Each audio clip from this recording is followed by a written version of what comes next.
Section 1 of Complete Hypnotism. Complete Hypnotism, Mesmerism, Mind Reading and Spiritualism. How to Hypnotize, being an exhaustive and practical system of method, application and use.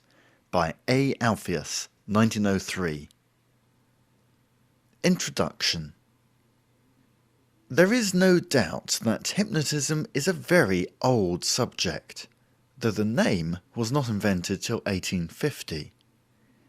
In it was wrapped up the mysteries of Isis in Egypt thousands of years ago, and probably it was one of the weapons, if not the chief instrument of operation, of the Magi mentioned in the Bible and of the wise men of Babylon and Egypt. Laying on of hands must have been a form of mesmerism, and the Greek oracles of Delphi and other places seem to have been delivered by priests or priestesses who went into trances of self-induced hypnotism. It is suspected that the fakirs of India, who make trees grow from dry twigs in a few minutes, or transform a rod into a serpent, as Aaron did in Bible history, operate by some form of hypnotism. The people of the East are much more subject to influences of this kind than Western peoples are, and there can be no question that the religious orgies of heathendom were merely a form of that hysteria which is so closely related to the modern phenomenon of hypnotism. Though various scientific men spoke of magnetism, and understood that there was a power of a peculiar kind which one man could exercise over another, it was not until Frederick Anton Mesmer, a doctor of Vienna, appeared in 1775 that the general public gave any special attention to the subject. In the year mentioned, Mesmer sent out a circular letter to various scientific societies, or academies as they are called in Europe, stating his belief that animal magnetism existed, and that through it one man could influence another. No attention was given his letter, except by the Academy of Berlin, which sent him an unfavourable reply.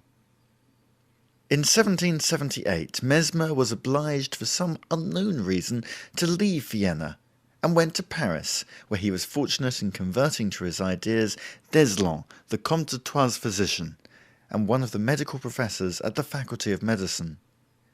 His success was very great. Everybody was anxious to be magnetized, and the lucky Viennese doctor was soon obliged to call in assistants.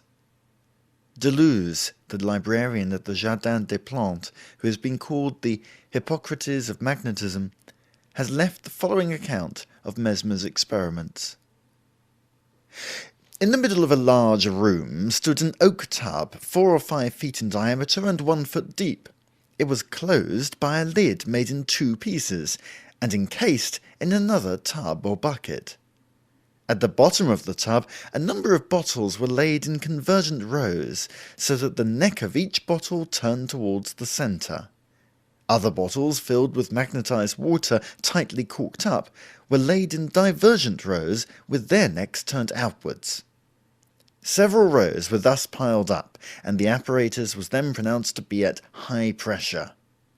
The tub was filled with water, to which were sometimes added powdered glass and iron filings.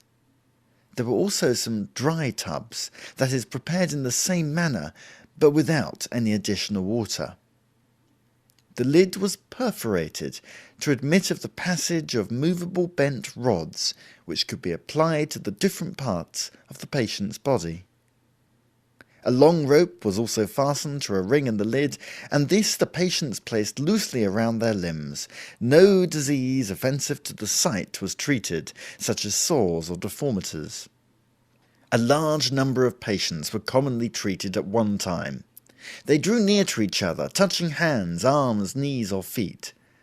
The handsomest, youngest, and most robust magnetizers held also an iron rod, with which they touched the dilatory or stubborn patients.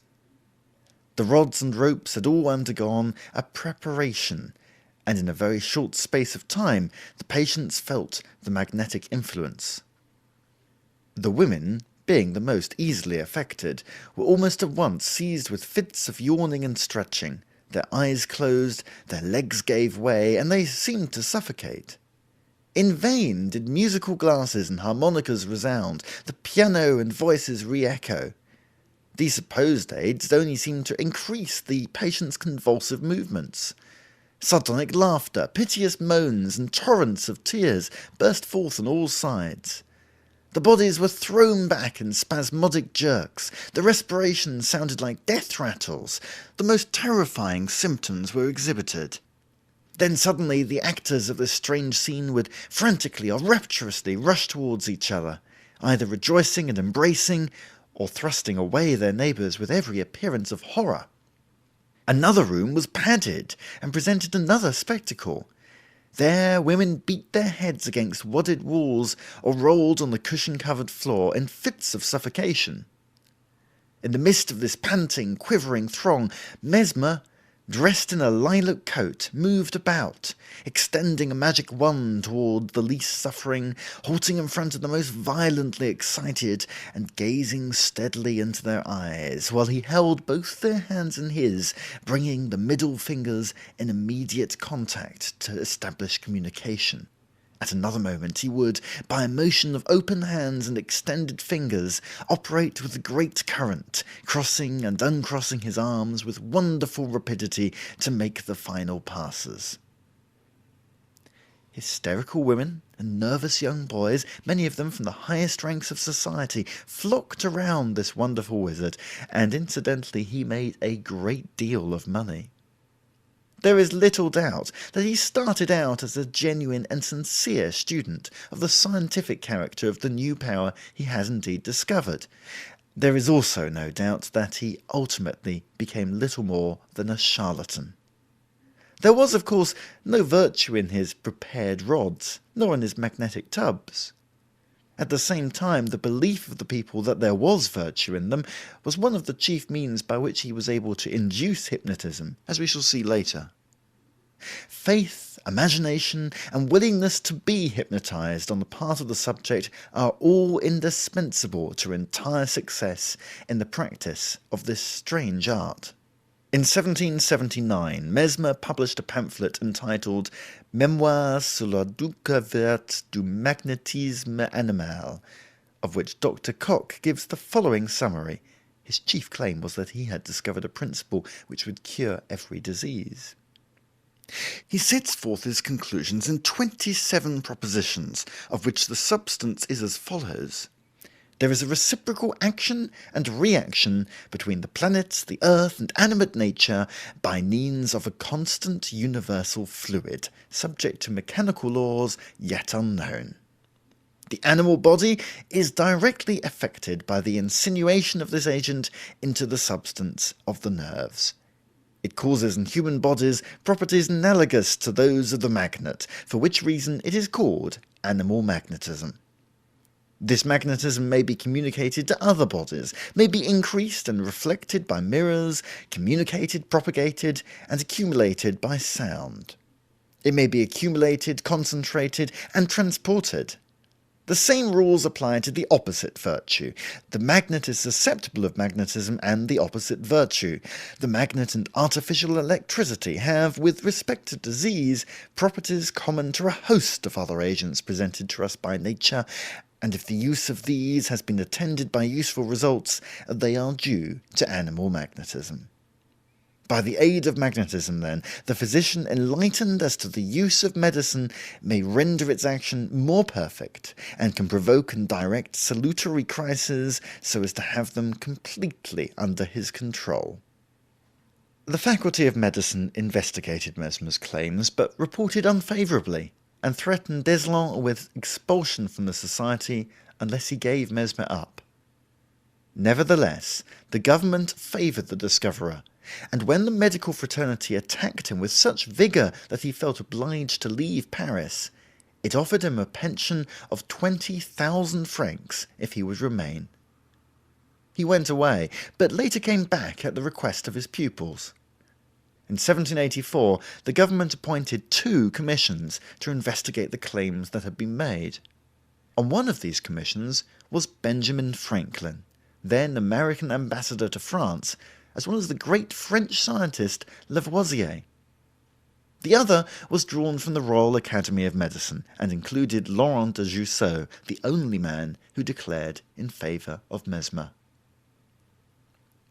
There is no doubt that Mesmer had returned to Paris for the purpose of making money, and these commissions were promoted in part by persons desirous of driving him out. It is interesting, says a French writer, to peruse the reports of these commissions. They read like a debate on some obscure subject of which the future has partly revealed the secret. Says another French writer, Comel, they sought the fluid not by the study of the cures effected, which was considered too complicated a task, but in the phases of mesmeric sleep. These were considered indispensable and easily regulated by the experimentalist. When submitted to close investigation, it was, however, found that they could only be induced when the subjects knew they were being magnetized, and that they differed according as they were conducted in public or in private. In short, whether it be a coincidence or the truth, imagination was considered the sole active agent. Whereupon Deslon remarked, if imagination is the best cure, why should we not use the imagination as a curative means? Did he, who had so vaunted the existence of the fluid, mean by this to deny its existence, or was it rather a satirical way of saying, you choose to call it imagination, be it so, but after all, as it cures, let us make the most of it? The two commissions came to the conclusion that the phenomena were due to imitation and contact, that they were dangerous and must be prohibited. Strange to relate, 70 years later, Arago pronounced the same verdict.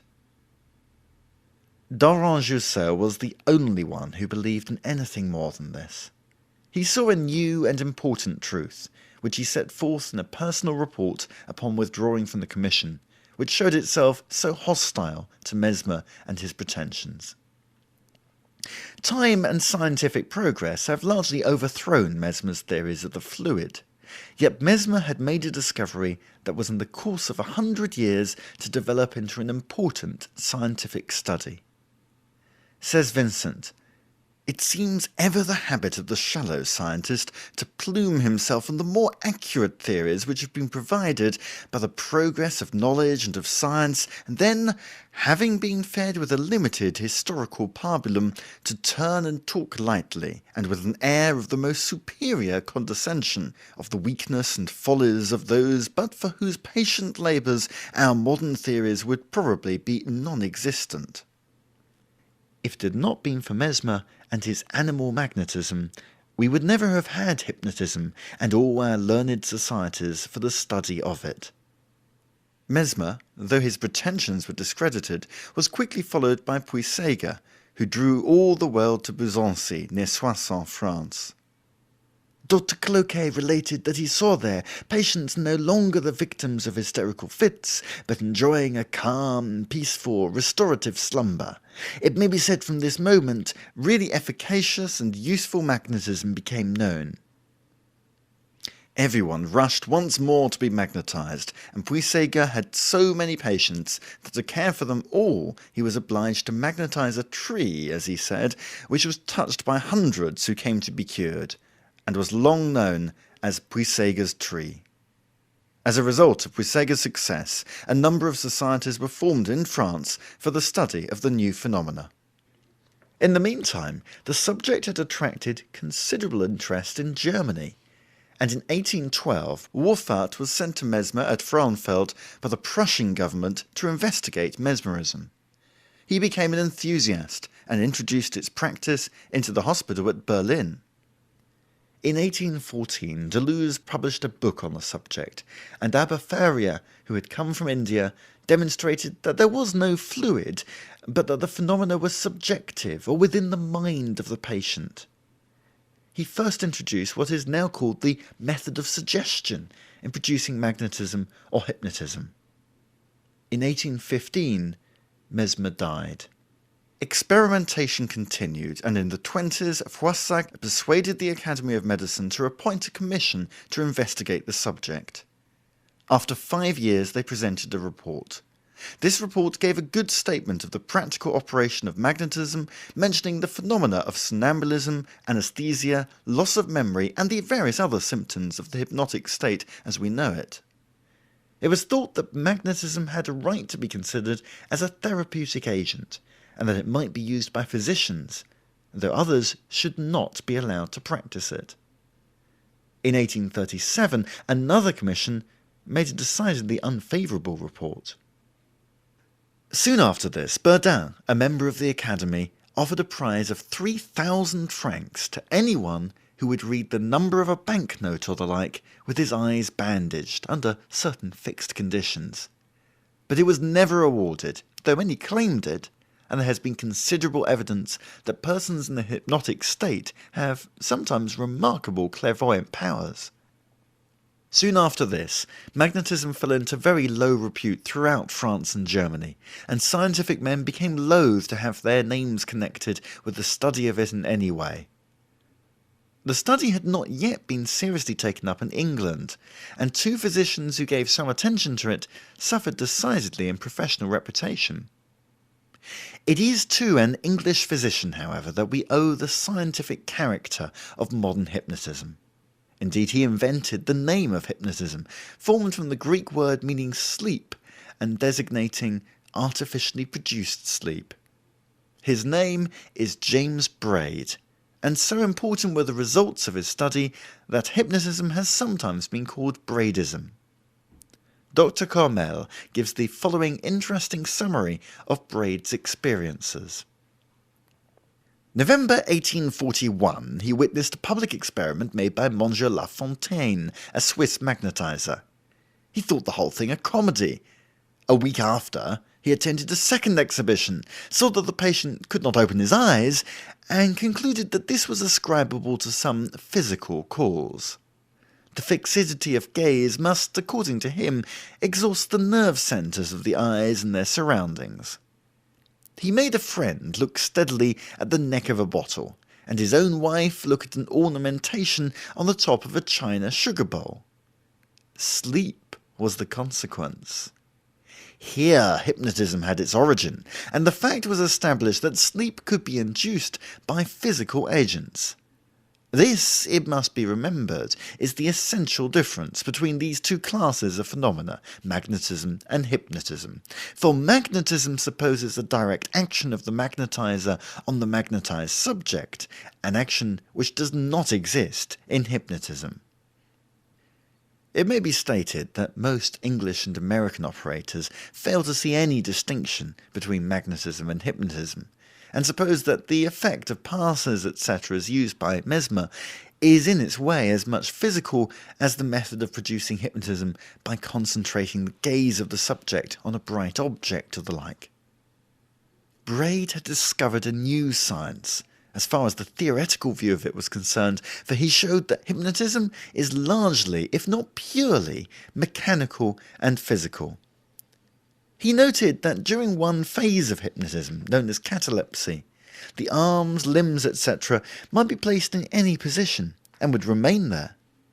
He also noticed that a puff of breath would usually awaken a subject, and that by talking to a subject and telling him to do this or do that, even after he wakes from the sleep, he can be made to do those things.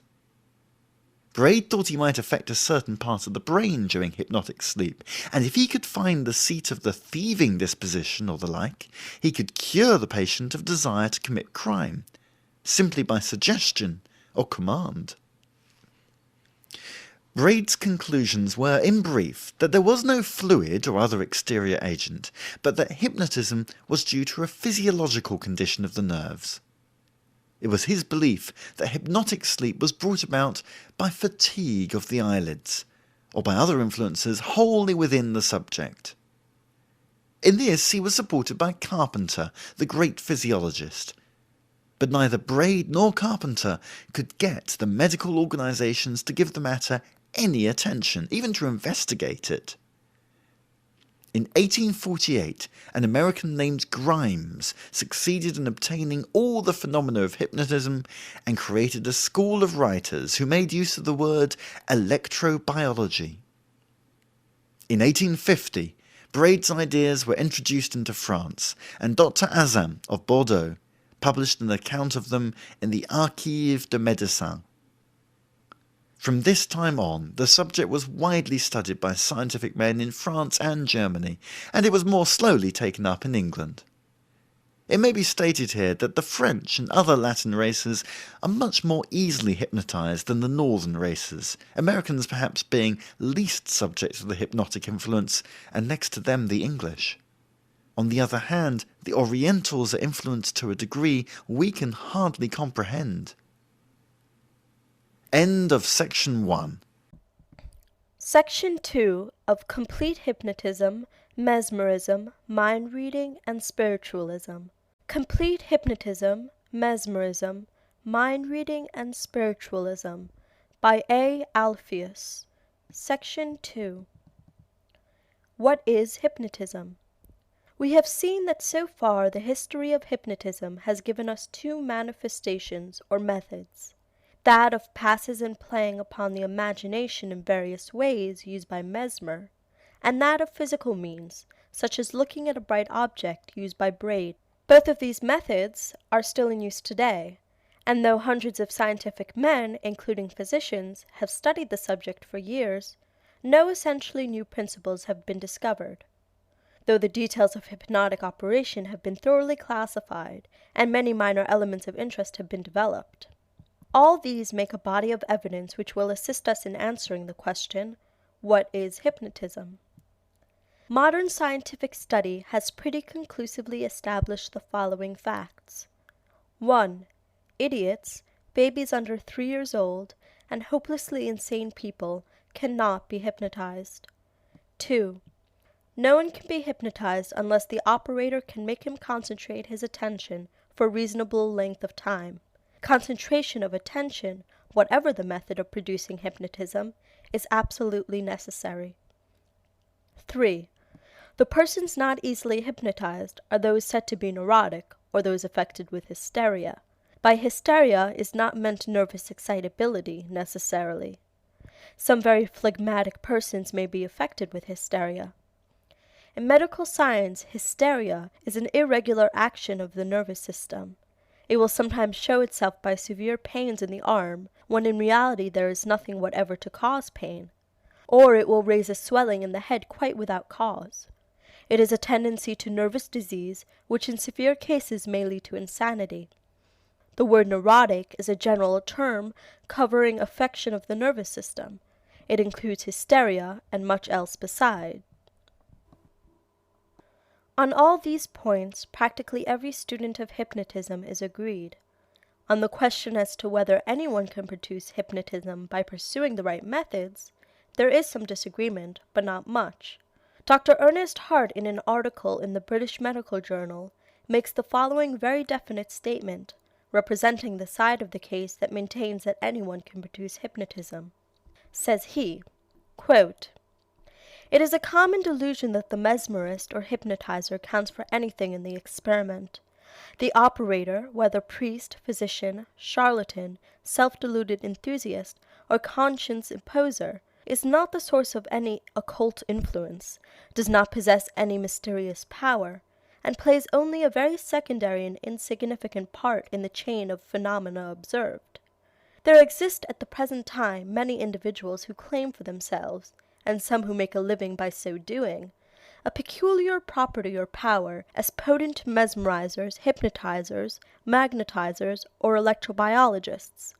One even often hears it said in society, for I am sorry to say that these mischievous practices and pranks are sometimes made a society game, that such a person is a clever hypnotist, or has great mesmeric or healing power.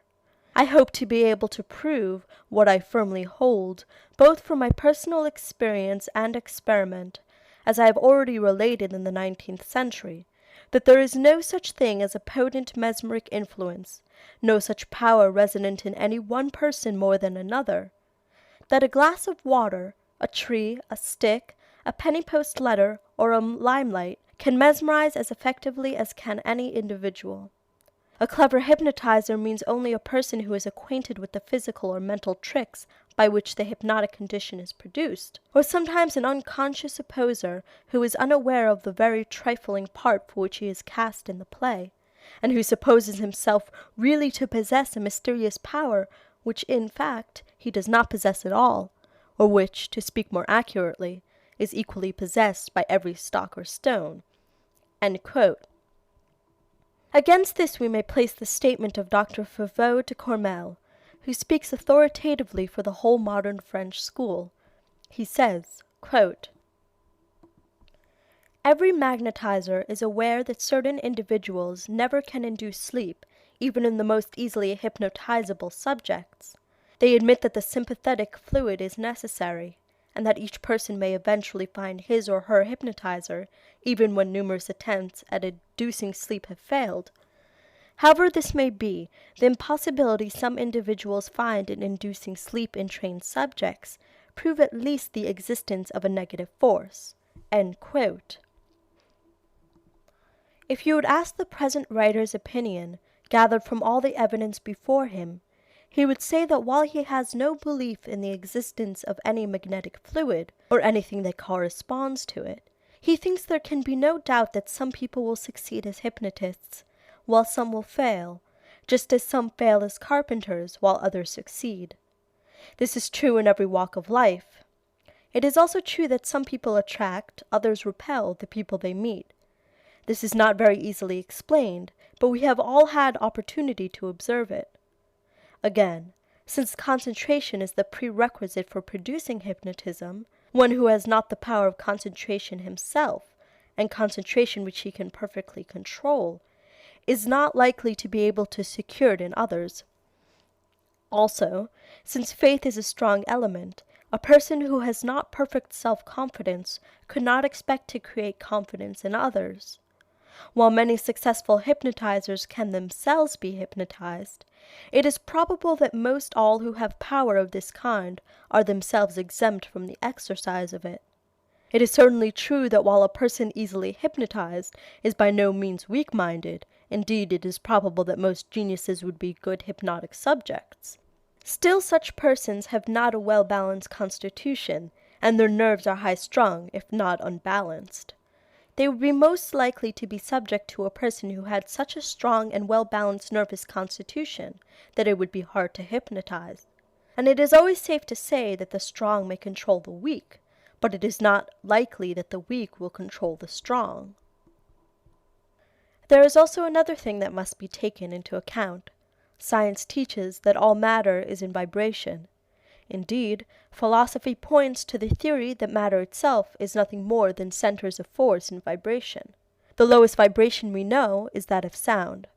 Then comes, at an enormously higher rate, heat, light, beginning at dark red and passing through the prismatic colors to violet, which has a high vibration, to the chemical rays, and then the so-called X, or unknown rays, which have a much higher vibration still.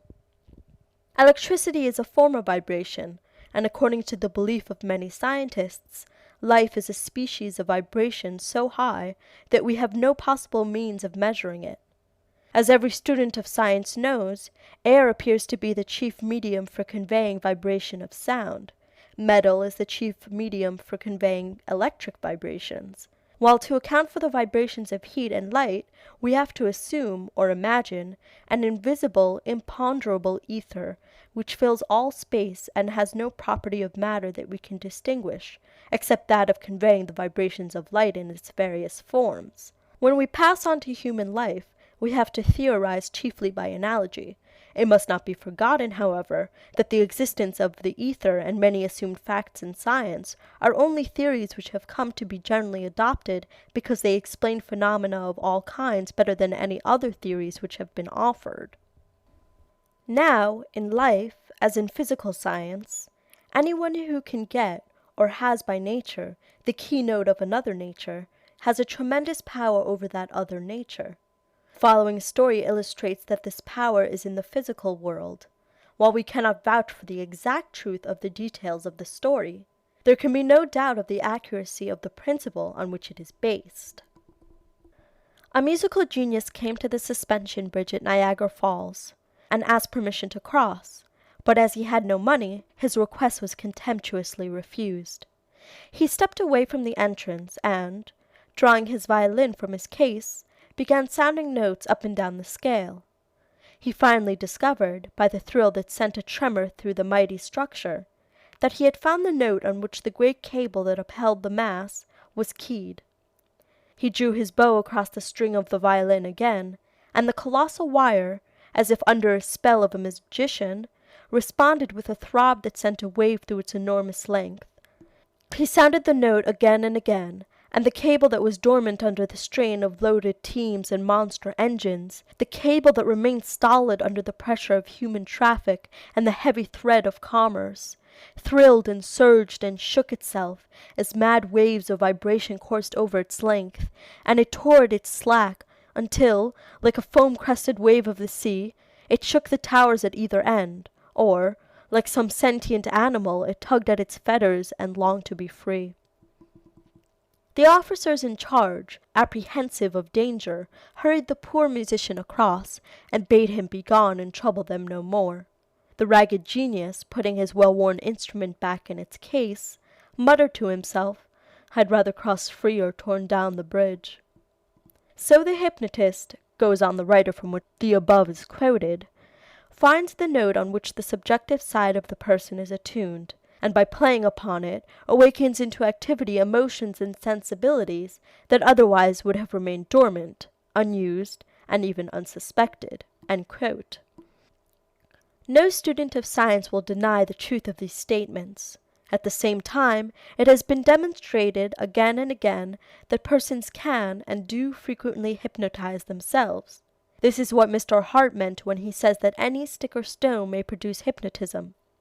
If a person will gaze steadily at a bright fire, or a glass of water, for instance, he can throw himself into a hypnotic trance exactly similar to the condition produced by a professional or trained hypnotist. Such people, however, must be possessed of imagination. End of Section 2. Section 3 of Complete Hypnotism. Complete Hypnotism, Mesmerism, Mind Reading, and Spiritualism by A. Alpheus. Theories of Hypnotism. We have now learned some facts in regard to hypnotism, but they leave the subject still a mystery. Other facts, which will be developed in the course of this book, will only deepen the mystery. We will therefore state some of the best-known theories. Before doing so, however, it would be well to state concisely just what seems to happen in a case of hypnotism. The word hypnotism means sleep, and the definition of hypnotism implies artificially produced sleep. Sometimes this sleep is deep and lasting, and the patient is totally insensible. But the interesting phase of the condition is that in certain stages the patient is only partially asleep, while the other part of his brain is awake and very active. It is well known that one part of the brain may be affected without affecting the other parts. In hemiplegia, for instance, one half of the nervous system is paralyzed, while the other half is all right. In the stages of hypnotism we will now consider, the will portion of the brain or mind seems to be put to sleep, while the other faculties are abnormally awake. Some explain this by supposing that the blood is driven out of one portion of the brain and driven into other portions. In any case, it is as though the human engine were uncoupled, and the patient becomes an automaton. If he is told to do this, that, or the other, he does it, simply because his will is asleep, and suggestion, as it's called from without, makes him act just as he starts up unconsciously in his ordinary sleep if tickled with a straw. Now for the theories. There are three leading theories, known as that of 1. Animal magnetism, 2. Neurosis, and 3. Suggestion. We will simply state them briefly in order, without discussion. Animal magnetism. This is the theory offered by Mesmer, and those who hold it assume that the hypnotizer exercises a force, independently of suggestion, over the subject. They believe one part of the body to be charged separately, or that the whole body may be filled with magnetism. They recognize the power of suggestion, but they do not believe it to be the principal factor in the production of the hypnotic state. Those who hold this theory today distinguish between the phenomena produced by magnetism and those produced by physical means or simple suggestion. The neurosis theory. We have already explained the word neurosis, but we repeat here the definition given by Dr. J.R. Koch. A neurosis is any affection of the nervous centers occurring without any material agent producing it, without inflammation or any other constant structural change which can be detected in the nervous centers. As will be seen from the definition, any abnormal manifestation of the nervous system of whose cause we know practically nothing is, for convenience, termed a neurosis. If a man has a certain habit or trick, it is termed a neurosis or neuropathic habit. One man of my acquaintance, who is a professor in a college, always begins his lecture by first sneezing and then pulling at his nose. Many forms of tremor are called neurosis. Now, to say that hypnotism is the result of a neurosis simply means that a person's nervous system is susceptible to this condition, which, by Monsieur Charcot and his followers, is regarded as abnormal.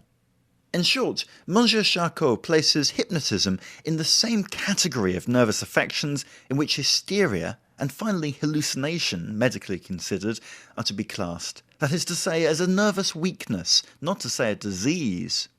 According to this theory, a person whose nervous system is perfectly healthy could not be hypnotized.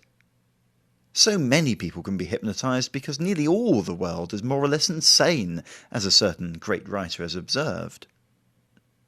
Suggestion. This theory is based on the power of mind over the body, as we observe it in everyday life. Again, let me quote from Dr. Koch. If we can direct the subject's whole attention to the belief that such an effect as before mentioned, that is, arm will be paralyzed, for instance, will take place, that effect will gradually occur. Such a result having been once produced, the subject's willpower and power of resistance are considerably weakened, because he is much more inclined than at first to believe the hypnotizer's assertion. This is generally the first step in the process of hypnosis. The method pursued at the school of Nancy is to convince the subject that his eyes are closing by directing his attention to that effect as strongly as possible. However, it is not necessary that we begin with the eyes. According to Monsieur Dessoir, any member of the body will answer as well. The theory of suggestion is maintained by the medical school attached to the hospital at Nancy. The theory of neurosis was originally put forth as the result of experiments by Dr. Charcot at the Salpêtrière Hospital in Paris, which is now the co-called Salpêtrière School, that is the medical school connected with the Salpêtrière Hospital.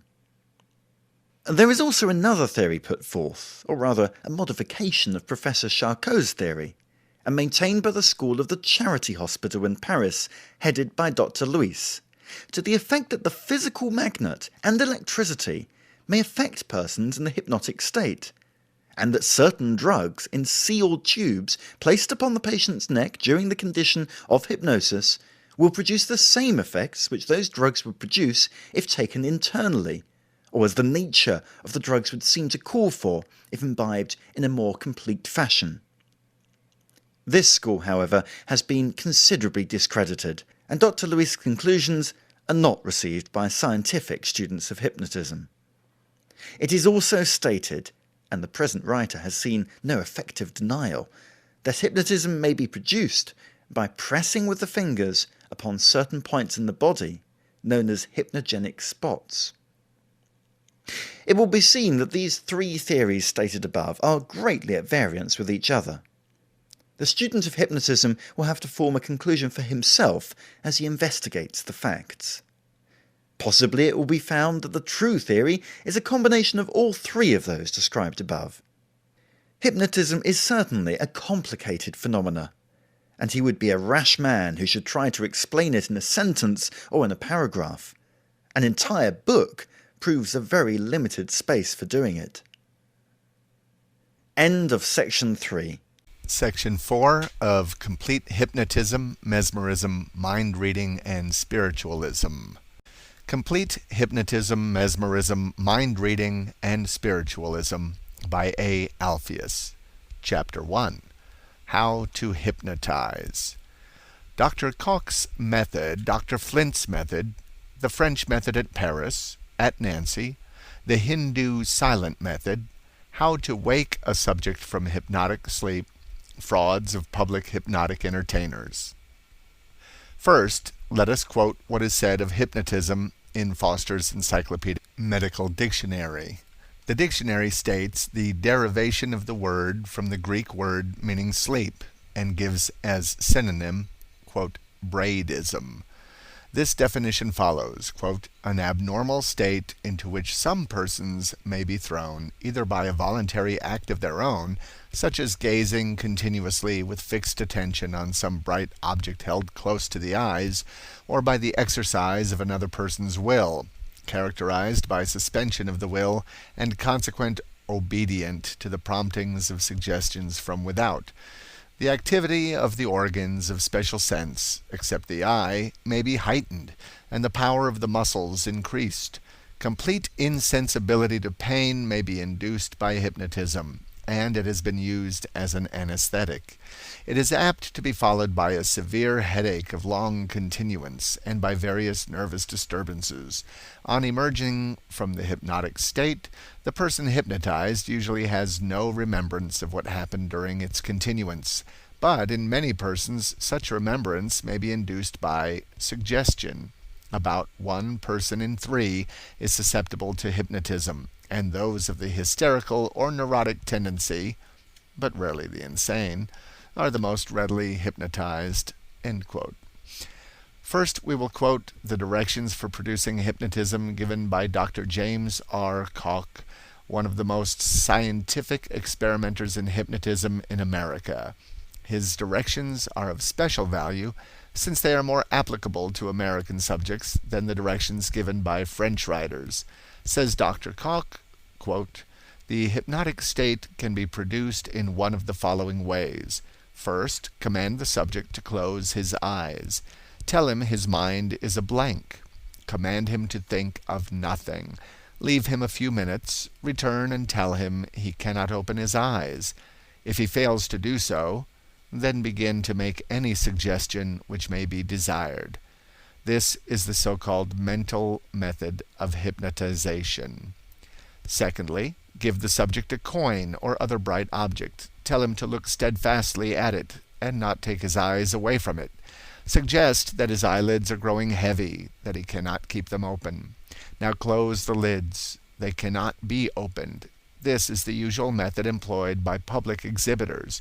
A similar method is by looking into a mirror, or into a glass of water, or by rapidly revolving polished discs, which should be looked at steadfastly in the same way as is the coin, and I think tires the eyes less. Another method is by simply commanding the subject to close his eyes while the operator makes passes over his head and hands without coming in contact with them. Suggestions may be made during these passes. Fascination, as it is called, is one of the hypnotic states. The operator fixes his eyes on those of the subject, holding his attention for a few minutes. The operator begins to walk backward. The subject follows. The operator raises the arm. The subject does likewise. Briefly, the subject will imitate any movement of the hypnotist, or will obey any suggestion made by word, look, or gesture suggested by the one with whom he is en rapport. A very effective method of hypnotizing a person is by commanding him to sleep, and having some very soft music played upon the piano or other stringed instrument. Firm pressure over the orbits or over the finger ends and root of the nail for some minutes may also induce the condition of hypnosis in very sensitive persons. All hypnosis can frequently be induced by giving the subject a glass of water and telling him at the same time that it has been magnetized. The wearing of belts around the body and rings round the fingers will also sometimes induce a degree of hypnosis if the subject has been told that they have previously been magnetized or are electric. The latter descriptions are the so-called physical methods described by Dr. Moll. End quote. Dr. Herbert L. Flint, a stage hypnotizer, describes his methods as follows, quote, "To induce hypnotism, I begin by friendly conversation, to place my patient in a condition of absolute calmness and quiescence. I also try to win his confidence by appealing to his own volitional effort to aid me in obtaining the desired clad. I impress upon him that hypnosis in his condition is a benign agency, and far from subjugating his mentality, it becomes intensified to so great an extent as to act as a remedial agent. Having assured myself that he is in a passive condition, I suggest to him, either with or without passes, that after looking intently at an object for a few moments, he will experience a feeling of lassitude. I steadily gaze at his eyes, and in a monotonous tone I continue to suggest the various stages of sleep. As for instance, I say, 'Your breathing is heavy. Your whole body is relaxed.' I raise his arm, holding it in a horizontal position for a second or two, and suggest to him that it is getting heavier and heavier. I let my hand go, and his arm falls to his side. 'Your eyes,' I continue, 'feel tired and sleepy. They are fast closing,' repeating in a soothing tone the words 'sleepy, sleepy, sleep.' Then, in a self-assertive tone, I emphasize the suggestion by saying in an unhesitating and positive tone, 'sleep.' I do not, however, use this method with all patients. It is an error to state, as some specialists do, that from their formula there can be no deviation, because, as no two minds are constituted alike, so they cannot be affected alike. While one will yield by intense will exerted through my eyes, another may, by the same means, become fretful, timid, nervous, and more wakeful than he was before. The same rule applies to gesture, tones of the voice, and mesmeric passes. That which has a soothing and lulling effect on one may have an opposite effect on another. There can be no unwavering rule applicable to all patients. The means must be left to the judgment of the operator, who by a long course of psychological training should be able to judge what measures are necessary to obtain control of his subject. Just as in drugs, one person may take a dose without injury that will kill another, so in hypnosis, one person can be put into a deep sleep by means that would be totally ineffectual in another, and even then the mental states differ in each individual. That which in one induces a gentle slumber may plunge his neighbor into a deep cataleptic state." Close quote. That hypnotism may be produced by purely physical or mechanical means seems to have been demonstrated by an incident which started Dr. Burke, a Frenchman, upon a scientific inquiry which lasted many years. While practicing as a young doctor, he had one day been obliged to go out, and had deemed it advisable to lock up a patient in his absence. Just as he was leaving the house, he heard the sound as of a body suddenly falling. He hurried back into the room and found his patient in a state of catalepsy. Monsieur Burke was at that time studying magnetism, and he had at once sought for the cause of this phenomenon. He noticed that the door handle was of copper. The next day he wrapped a glove around the handle, again shut the patient in, and this time nothing occurred. He interrogated the patient, but she could give him no explanation. He then tried the effect of copper on all the subjects at the Salpêtrière and the Cochin hospitals, and found that a great number were affected by it. At the Charity Hospital in Paris, Dr. Louise used an apparatus moved by clockwork. Dr. Fauveau, one of his pupils, thus describes it, quote, "The hypnotic state generally produced by the contemplation of a bright spot, a lamp, or the human eye, is in his case induced by a peculiar kind of mirror. The mirrors are made of pieces of wood cut prismatically, in which fragments of mirrors are encrusted. They are generally double and placed crosswise, and by means of clockwork revolve automatically. They are the same as sportsmen use to attract larks, the rays of the sun being caught and reflected on every side and from all points of the horizon.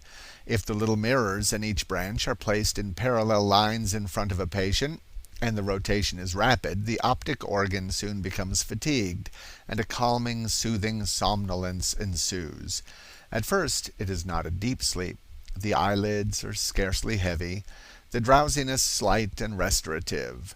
By degrees, by a species of training, the hypnotic sleep differs more and more from natural sleep. The individual abandons himself more and more completely and falls into one of the regular phases of hypnotic sleep.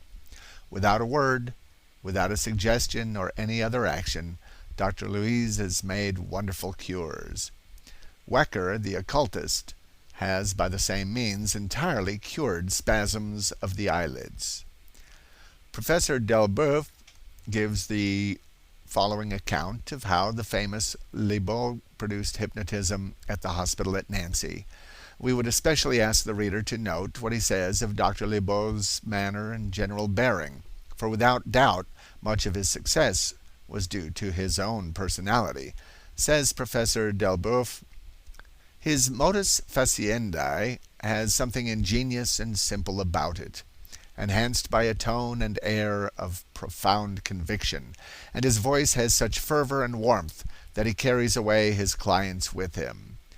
After having inquired of the patient what he is suffering from, without any further or closer examination, he places his hand on the patient's forehead and, scarcely looking at him, says, "You are going to sleep."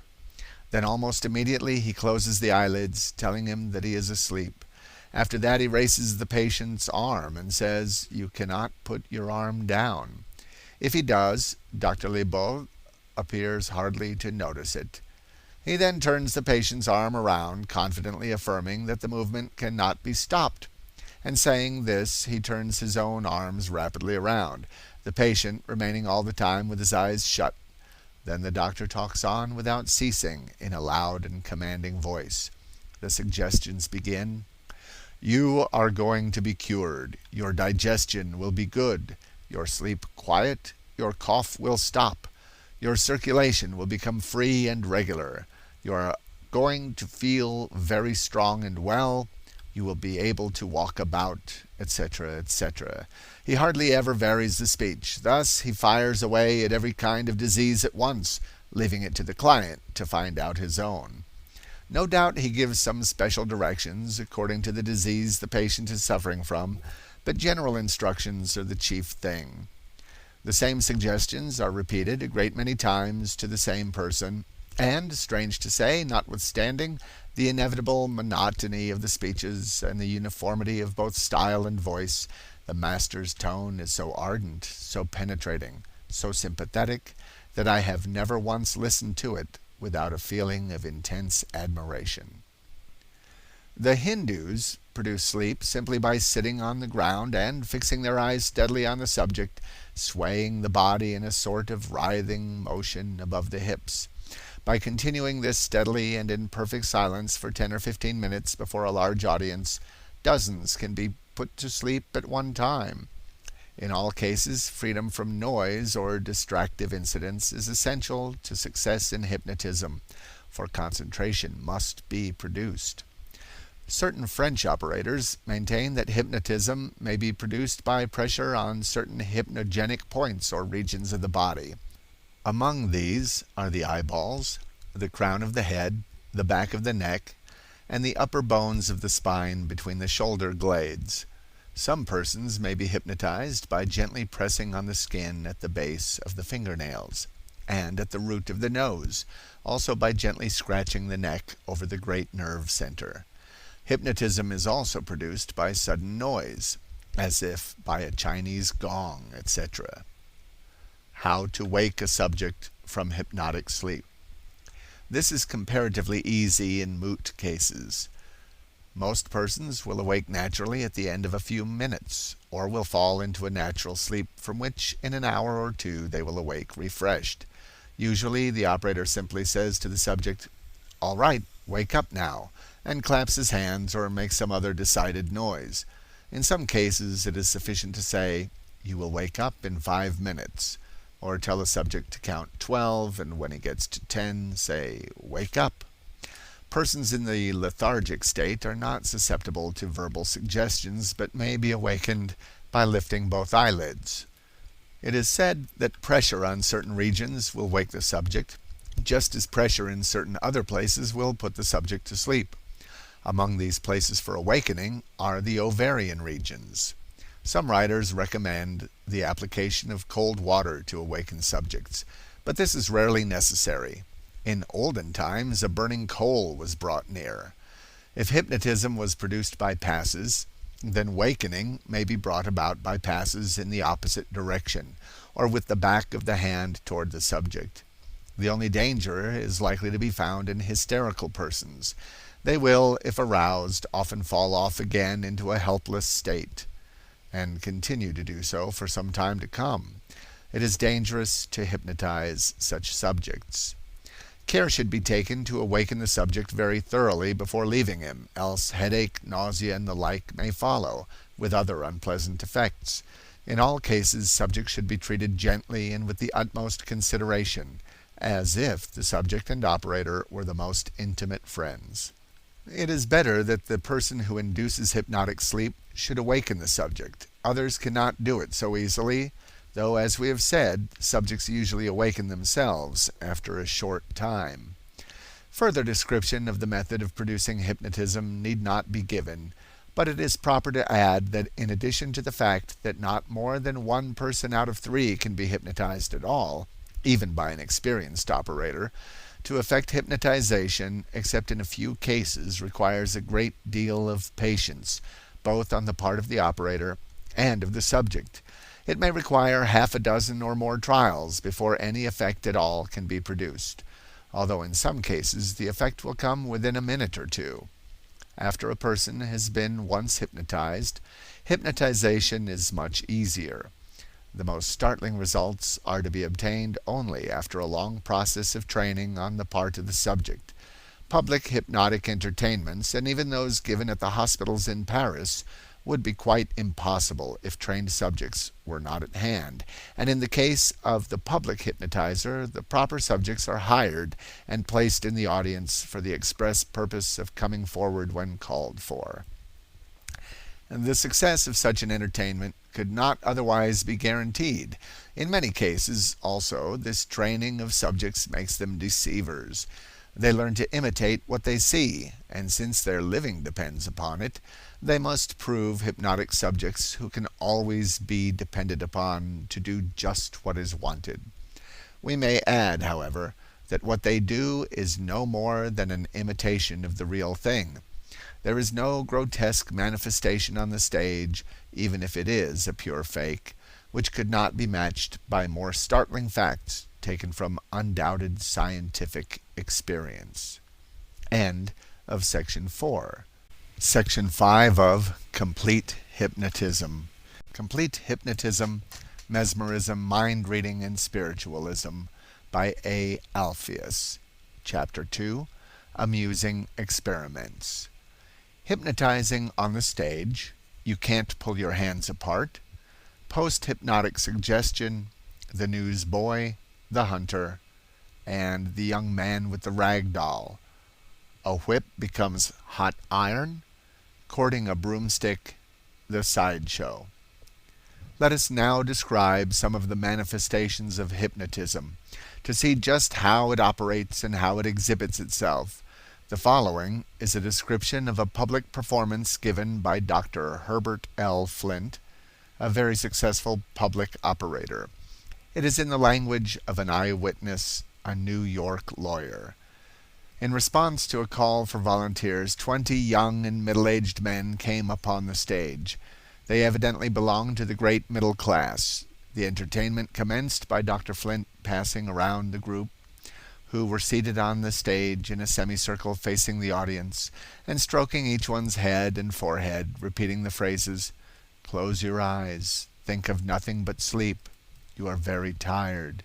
You are drowsy. You feel very sleepy." As he did this, several of the volunteers closed their eyes at once, and one fell asleep immediately. 1 or 2 remained awake, and these did not give themselves up to the influence, but rather resisted it. When the doctor had completed his round and had manipulated all the volunteers, Some of those influenced were nodding, some were sound asleep, while a few were wide awake and smiling at the rest. These latter were dismissed as unlikely subjects. When the stage had been cleared of all those who were not responsive, the doctor passed around and, snapping his finger at each individual, awoke him. One of the subjects, when questioned afterward as to what sensation he experienced at the snapping of the fingers, replied that it seemed to him as if something inside of his head responded, and with this sensation he regained self-consciousness. This is to be doubted. As a rule, subjects in this stage of hypnotism do not feel any sensation that they can remember, and do not become self-conscious. The class was now apparently wide awake and did not differ in appearance from their ordinary state. The doctor then took each one and subjected him to a separate physical test, such as sealing the eyes, fastening the hands, stiffening the fingers, arms, and legs, producing partial catalepsy and causing stuttering and inability to speak. In those possessing strong imaginations, he was able to produce hallucinations, such as feeling mosquito bites, suffering from toothache, finding the pockets filled and the hands covered with molasses, changing identity, and many similar tests. And when all had complied with the request, he repeated the phrase, "Think your hands so fast that you can't pull them apart. They are fast, you cannot pull them apart. Try, you can't." The whole class made frantic efforts to unclasp their hands, but were unable to do so. The doctor's explanation of this is that what they were really doing was to force their hands closer together, thus obeying the counter-suggestion. That they thought they were trying to unclasp their hands was evident from their endeavors. The moment he made them desist by snapping his fingers, the spell was broken. It was most astonishing to see that as each one awoke, he seemed to be fully cognizant of the ridiculous position in which his comrades were placed, and to enjoy their confusion and ludicrous attitudes. The moment, however, he was commanded to do things equally absurd, he obeyed. While, therefore, the class appeared to be free agents, they are under hypnotic control. One young fellow, aged about 18, said that he was addicted to the cigarette habit. The suggestion was made to him that he would not be able to smoke a cigarette for 24 hours. After the entertainment, he was asked to smoke, as was his usual habit. He was then away from anyone who could influence him. He replied that the very idea was repugnant. However, he was induced to take a cigarette in his mouth, but it made him ill and he flung it away with every expression of disgust. This is an instance of what is called post-hypnotic suggestion. Dr. Koch tells of suggesting to a drinker whom he was trying to cure of the habit that for the next 3 days anything he took would make him vomit, and the result followed as suggested. The same phenomena that was shown in unclasping the hands was next exhibited in commanding the subjects to rotate them. They immediately began and twirled them faster and faster in spite of their efforts to stop. One of the subjects said he thought of nothing but the strange action of his hands, and sometimes it puzzled him to know why they whirled. At this point, Dr. Flint's daughter took charge of the class. She pointed her finger at one of them, and the subject began to look steadily before him, at which the rest of the class were highly amused. Presently the subject's head leaned forward, the pupils of his eyes dilated and assumed a peculiar glassy stare. He arose with a steady gliding gait and walked up to the lady until his nose touched her hand. Then he stopped. Miss Flint led him to the front of the stage and left him standing in profound slumber. He stood there, stooping, eyes set and vacant, fast asleep. In the meantime, the act had caused great laughter among the rest of the class. One young fellow in particular laughed so uproariously that tears coursed down his cheeks, and he took out his handkerchief to wipe his eyes. Just as he was returning it to his pocket, the lady suddenly pointed a finger at him. She was in the center of the stage, fully 15 feet away from the subject, but the moment the gesture was made, his countenance fell, his mirth stopped, while that of his companions redoubled, and the change was so obvious that the audience shared in the laughter, but the subject neither saw nor heard. His eyes assumed the same expression that had been noticed in his companions. He too arose in the same attitude, as if his head were pulling the body along, and following the finger in the same way as his predecessor, was conducted to the front of the stage by the side of the first subject. This was repeated on half a dozen subjects, and the manifestations were the same in each case. Those selected were now drawn up in an irregular line in front of the stage, their eyes fixed on vacancy, their heads bent forward, perfectly motionless. Each was then given a suggestion. One was to be a newsboy and sell papers. Another was given a broomstick and told to hunt game in the woods before him. Another was given a large rag doll and told that it was an infant, and that he must look among the audience and discover the father. He was informed that he could tell who the father was by the similarity and the color of the eyes. These suggestions were made in a loud tone, Miss Flint being no nearer one subject than another. The bare suggestion was given as, "Now, think that you are a newsboy and are selling papers," or, "Now, think that you are hunting and are going into the woods to shoot birds." So the party was started at the same time into the audience. The one who was impersonating a newsboy went about crying his addition in a loud voice, while the hunter crawled along stealthily and carefully.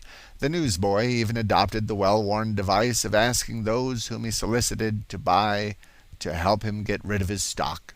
One man offered him a cent when the price was 2 cents. The newsboy chaffed the would-be purchaser. He sarcastically asked him if he didn't want the earth. The others did what they had been told to do in the same earnest, characteristic way.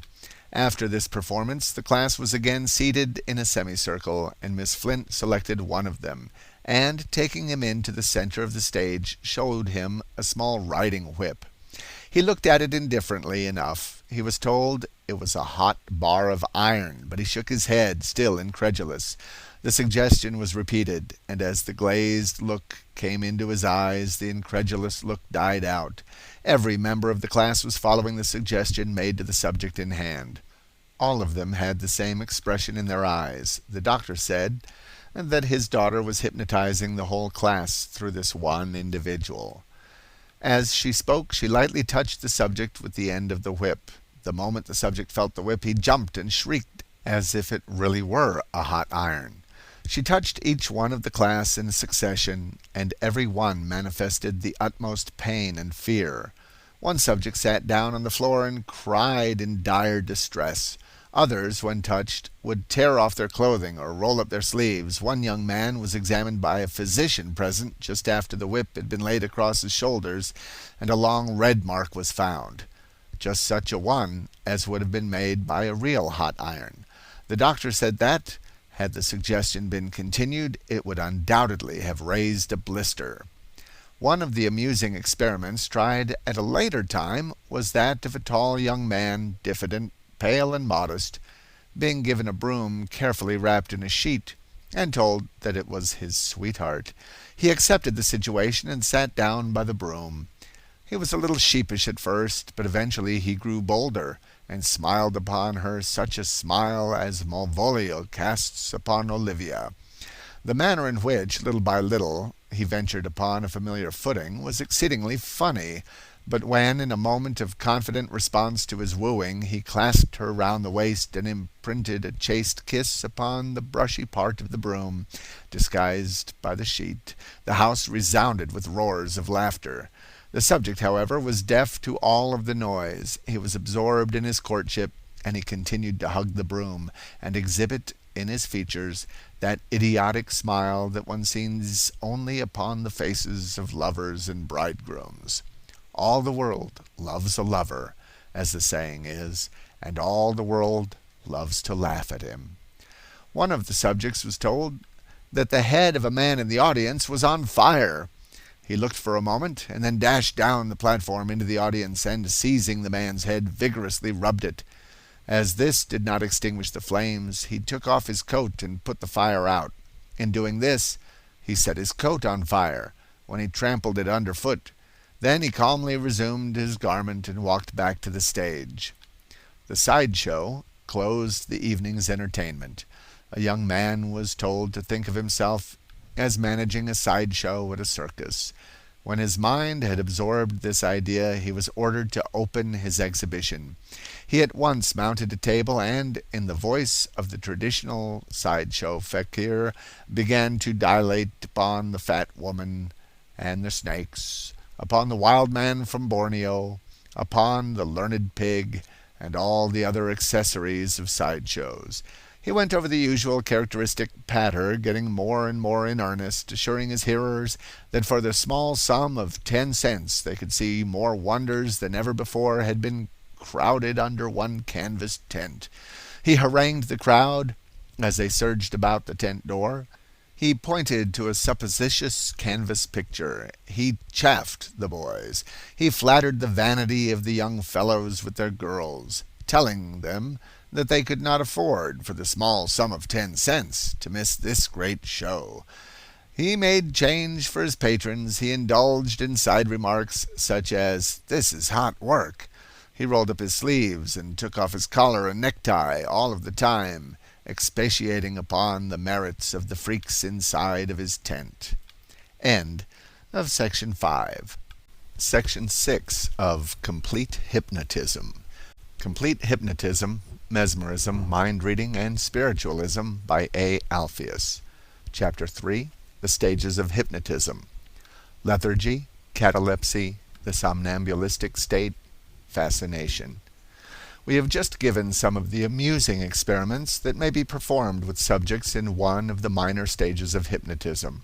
But there are other stages which give entirely different manifestations.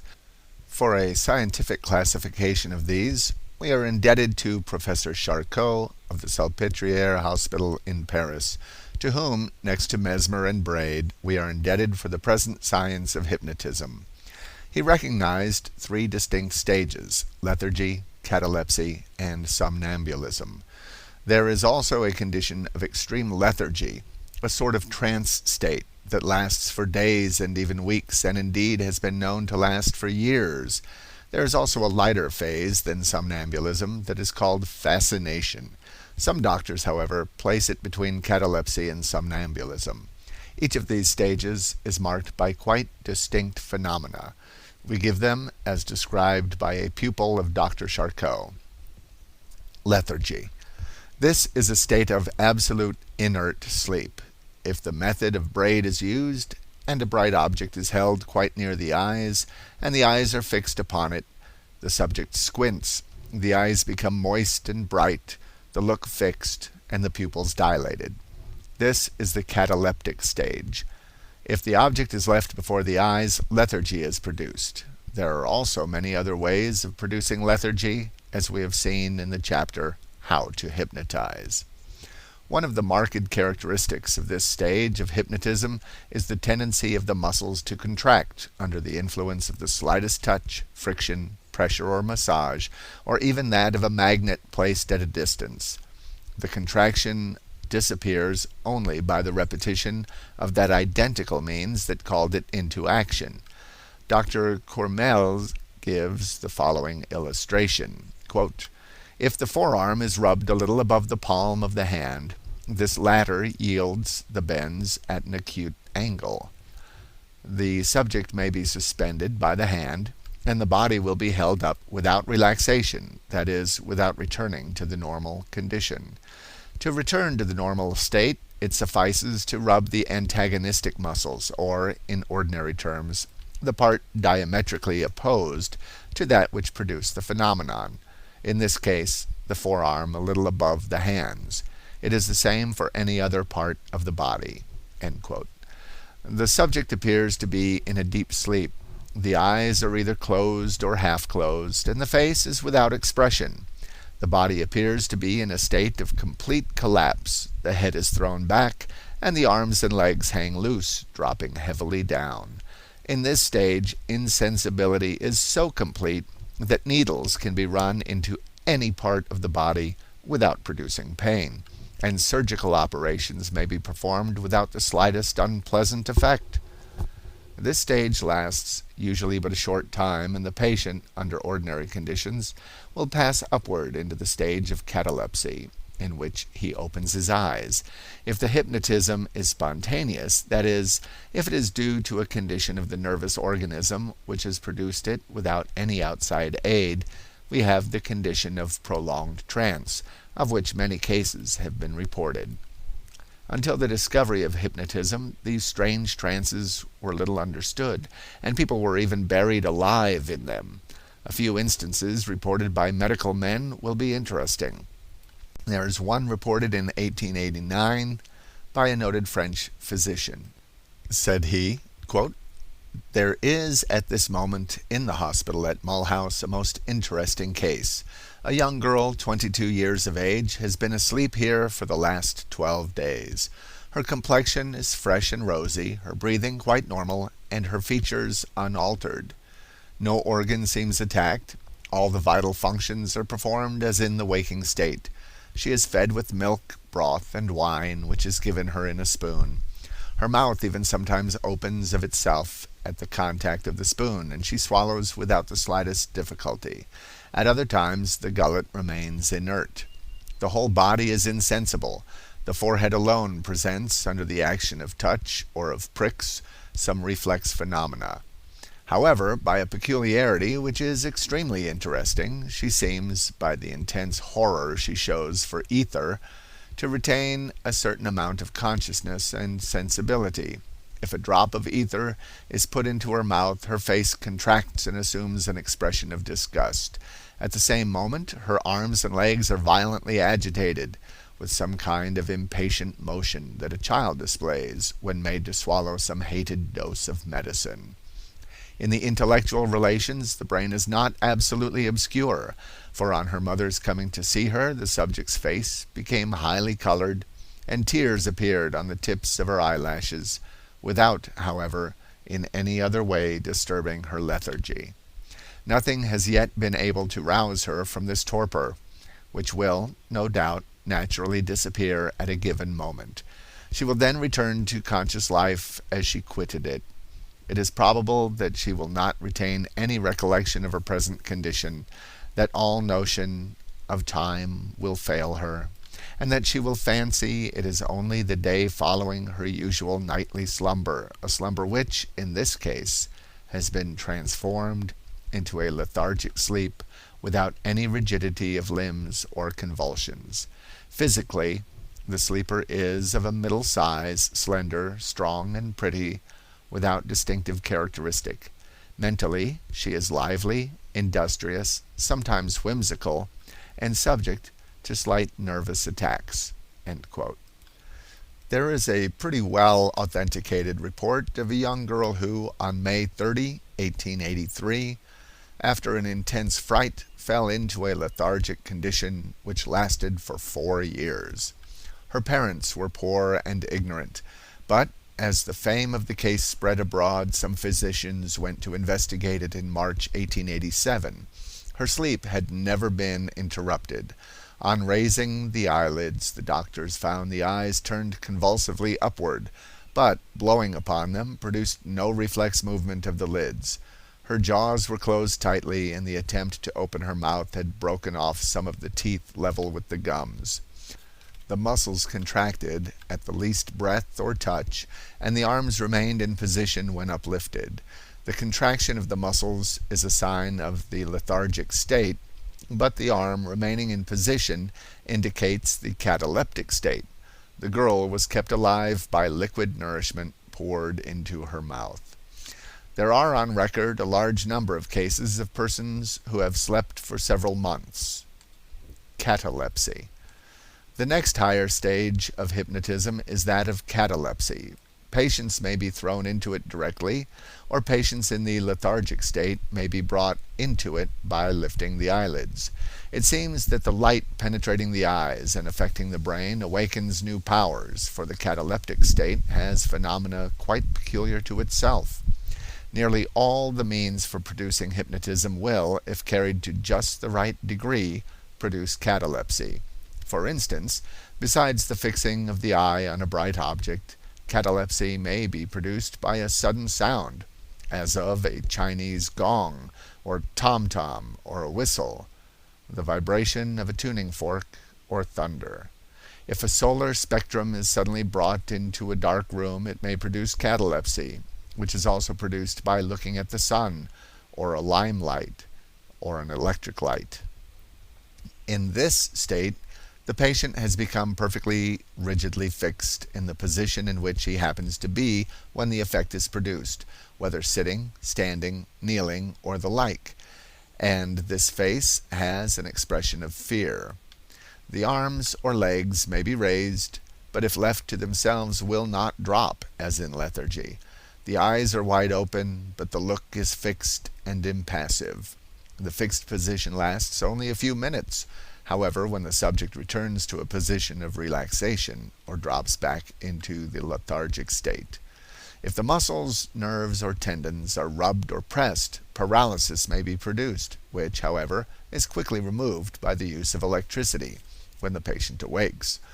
By manipulating the muscles, the most rigid contraction may be produced until the entire body is in such a state of corpse-like rigidity that a most startling experiment is possible. The subject may be placed with his head upon the back of one chair and his heels on the back of another, and a heavy man may sit upon him without seemingly producing any effect, or even heavy rock may be broken on the subject's body. Messieurs Binet and Fer, pupils of the Salpêtrière school, describe the action of magnets on cataleptic subjects as follows, quote, "The patient is seated near a table on which a magnet has been placed. The left elbow rests on the arm of the chair, the forearm and hand vertically upraised with thumb and index finger extended, while the other fingers remain half bent. On the right side, the forearm and hand are stretched on the table, and the magnet is placed under a linen cloth at a distance of about 2 inches. After a couple of minutes, the right index begins to tremble and rise up. On the left side, the extended fingers bend down and the hand remains limp for an instant. The right hand and forearm rise up and assume the primitive position of the left hand, which is now stretched out on the arm of the chair, with the waxen pliability that pertains to the cataleptic state." End quote. An interesting experiment may be tried by throwing a patient into lethargy on one side and catalepsy on the other. To induce what is called hemilethargy and hemicatalepsy is not difficult. First, the lethargic state is induced. Then one eyelid is raised, and that side alone becomes cataleptic, and may be operated on in various interesting ways. The arm on that side, for instance, will remain raised when lifted, while the arm on the other side will fall heavily. Still more interesting is the intellectual condition of the subject. Some great man has remarked that if he wished to know what a person was thinking of, he assumed the exact position and expression of that person, and soon he would begin to feel and think just as the other was thinking and feeling. Look apart, and you will soon begin to feel it.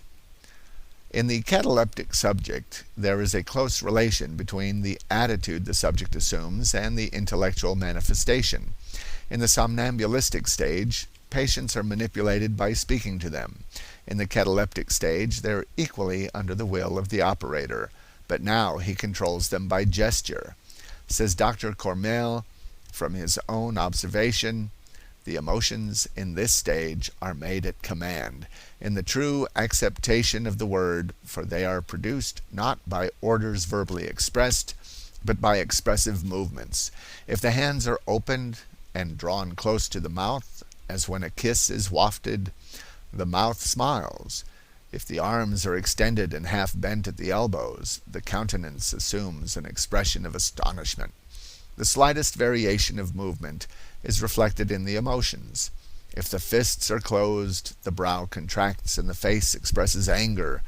If a lively or sad tune is played, if amusing or depressing pictures are shown, the subject, like a fanciful mirror, at once reflects these impressions. If a smile is produced, it can be seen to diminish and disappear at the same time as the hand is moved away, and again to reappear and increase when it is once more brought near. Better still, a double expression can be imparted to the physiognomy by approaching the left hand to the left side of the mouth. The left side of the physiognomy will smile, while at the same time, by closing the right hand, the right eyebrow will frown.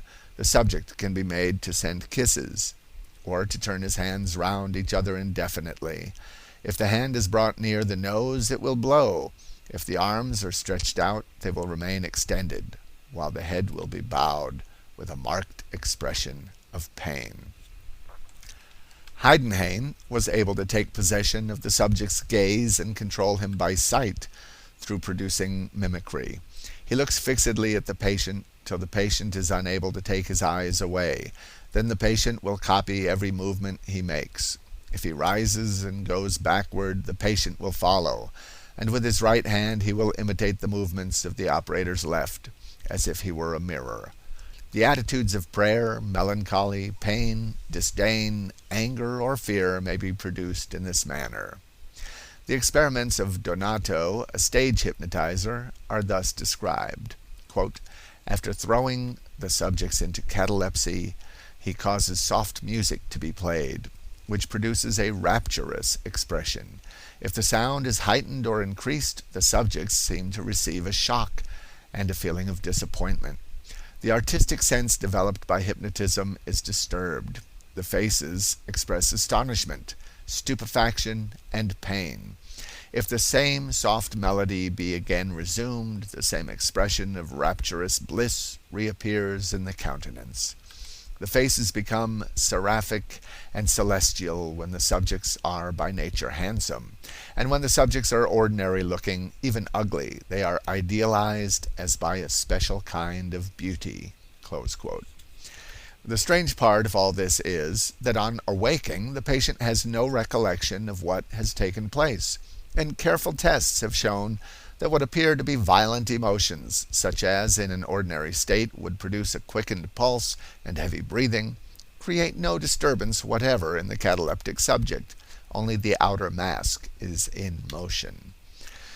Sometimes the subjects lean backward with all the grace of a perfect equilibrist, freeing themselves from the ordinary mechanical laws. The curvature will, indeed, at times be so complete that the head will touch the floor and the body describe a regular arc. When a female subject assumes an attitude of devotion, clasps her hands, turns her eyes upward, and lisps out a prayer, she presents an admirably artistic picture, and her features and expression seem worthy of being reproduced on canvas. We thus see what a perfect automaton the human body may become. There appears, however, to be a sort of unconscious memory, for a familiar object will seem to suggest spontaneously its ordinary use. Thus, if a piece of soap is put into a cataleptic patient's hands, he will move it around as though he thought he were washing them, and if there is any water near, he will actually wash them. The sight of an umbrella makes him shiver as if he were in a storm. Handing such a person a pen will not make him write, but if a letter is dictated to him out loud, he will write in an irregular hand.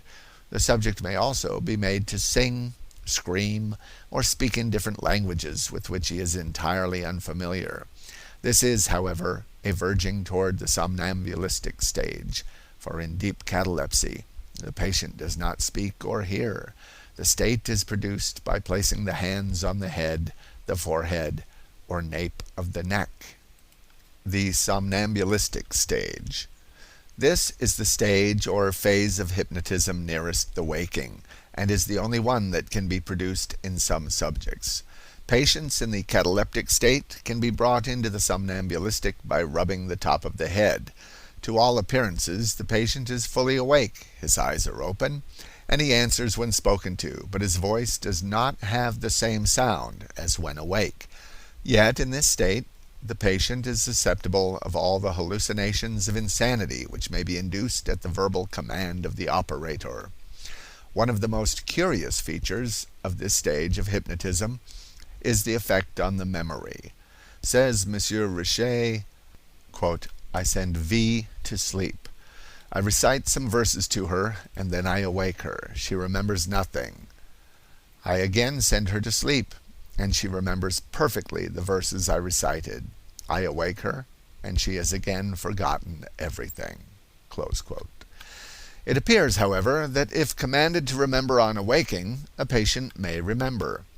The active sense, and the memory as well, appears to be in an exalted state of activity during this phase of hypnotism.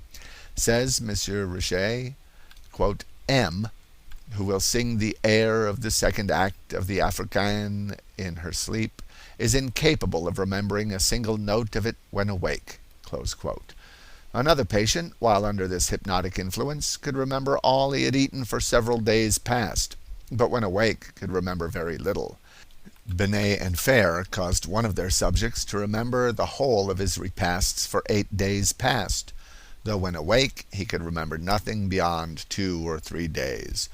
A patient of Dr. Charcot, who, when she was 2 years old, had seen Dr. Parrott in the Children's Hospital, but had not seen him since, and when awake could not remember him, named him at once when he entered during her hypnotic sleep. M. D'Arboeuf tells of an experiment he tried in which the patient did remember what had taken place during the hypnotic condition, when he suddenly awakened her in the midst of the hallucination, as, for instance, he told her the ashes from the cigar he was smoking had fallen on her handkerchief and had set it on fire, whereupon she at once rose and threw the handkerchief into the water. Then, suddenly awakened, she remembered the whole performance. In the somnambulistic stage, the patient is no longer an automaton merely, but a real personality, an individual with his own character, his likes and dislikes. The tone of the voice of the operator seems to have quite as much effect as his words. If he speaks in a grave and solemn tone, for instance, even if what he utters is nonsense, the effect is that of a deeply tragic story. The will of another is not so easily implanted as has been claimed. While a patient will follow almost any suggestion that may be offered, he readily obeys only commands which are in keeping with his character. If he is commanded to do something he dislikes, or which, in the waking state, would be very repugnant to him, he hesitates, does it very reluctantly, and in extreme cases refuses altogether, often going into hysterics. It was found at the Charity Hospital that one patient absolutely refused to accept a cassock and become a priest. One of M. Richet's patients screamed with pain the moment an amputation was suggested, but almost immediately recognized that it was only a suggestion, and laughed in the midst of her tears. Probably, however, this patient was not completely hypnotized. Dr. de Montpellier was able to produce a very curious phenomenon. He suggested to a female patient that with the right eye she could see a picture on a blank card. On awakening she could indeed see the picture with the right eye, but the left eye told her the card was blank. While she was in this somnambulistic state, he told her in her right ear that the weather was very fine, and at the same time another person whispered in her left ear that it was raining. On the right side of her face she had a smile, while the left angle of her lip dropped as if she were depressed by the thought of the rain. Again he describes a dance and gay party in one ear, and another person mimics the barking of a dog in the other. One side of her face, in that case, wears an amused expression, while the other shows signs of alarm. Dr. Charcot thus describes a curious experiment. "A portrait is suggested to a subject as existing on a blank card, which is then mixed with a dozen others. To all appearance they are similar cards. The subject, being awakened, is requested to look over the packet, and does so without knowing the reason of the request. But when he perceives the card on which the portrait was suggested, he at once recognizes the imaginary portrait. It is probable that some insignificant mark has, owing to his visual hyperacuity, fixed the image in the subject's brain." Fascination. Says a recent French writer, "Dr. Bramond, a naval doctor, has obtained in men supposed to be perfectly healthy a new condition, which he calls fascination. The inventor considers that this is hypnotism in its mildest form. which, after repeated experiments, might become catalepsy. The subject fascinated by Dr. Brahmad, fascination being induced by the contemplation of a bright spot, falls into a state of stupor. He follows the operator and servilely imitates his movements, gestures, and words. He obeys suggestions, and a stimulation of the nerves induces contraction, but the cataleptic pliability does not exist. A noted public hypnotizer in Paris some years ago produced fascination in the following manner. He would cause the subject to lean on his hands, thus fatiguing the muscles.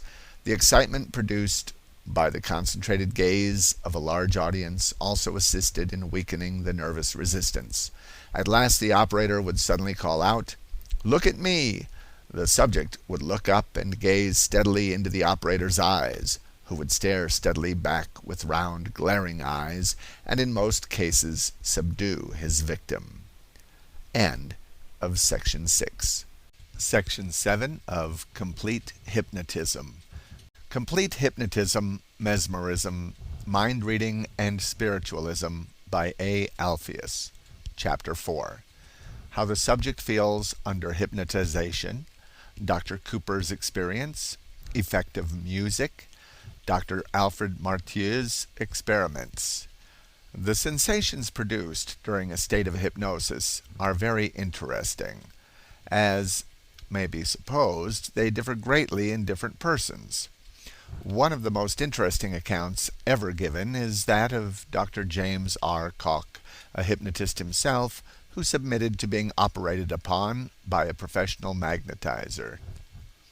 He was, at that time, a firm believer in the theory of personal magnetism, a delusion from which he afterward escaped. On the occasion which he describes, the operator commanded him to close his eyes and told him he could not open them, but he did open them at once. Again he told him to close the eyes, and at the same time he gently stroked his head and face and eyelids with his hand.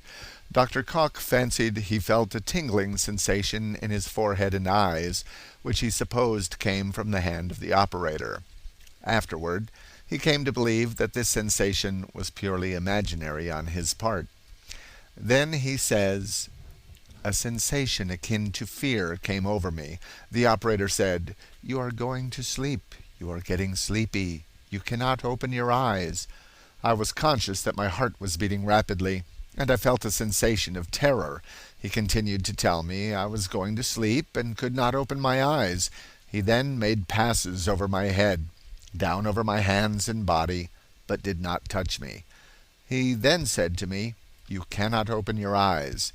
The motor apparatus of my lids would not seemingly respond to my will, yet I was conscious that while one part of my mind wanted to open my eyes, another part did not want to, so I was in a paradoxical state. I believed that I could open my eyes, and yet could not. The feeling of not wishing to open my eyes was not based upon any desire to please the operator. I had no personal interest in him in any way, but, be it understood, I firmly believed in his power to control me. He continued to suggest to me that I was going to sleep, and the suggestion of terror previously mentioned continued to increase.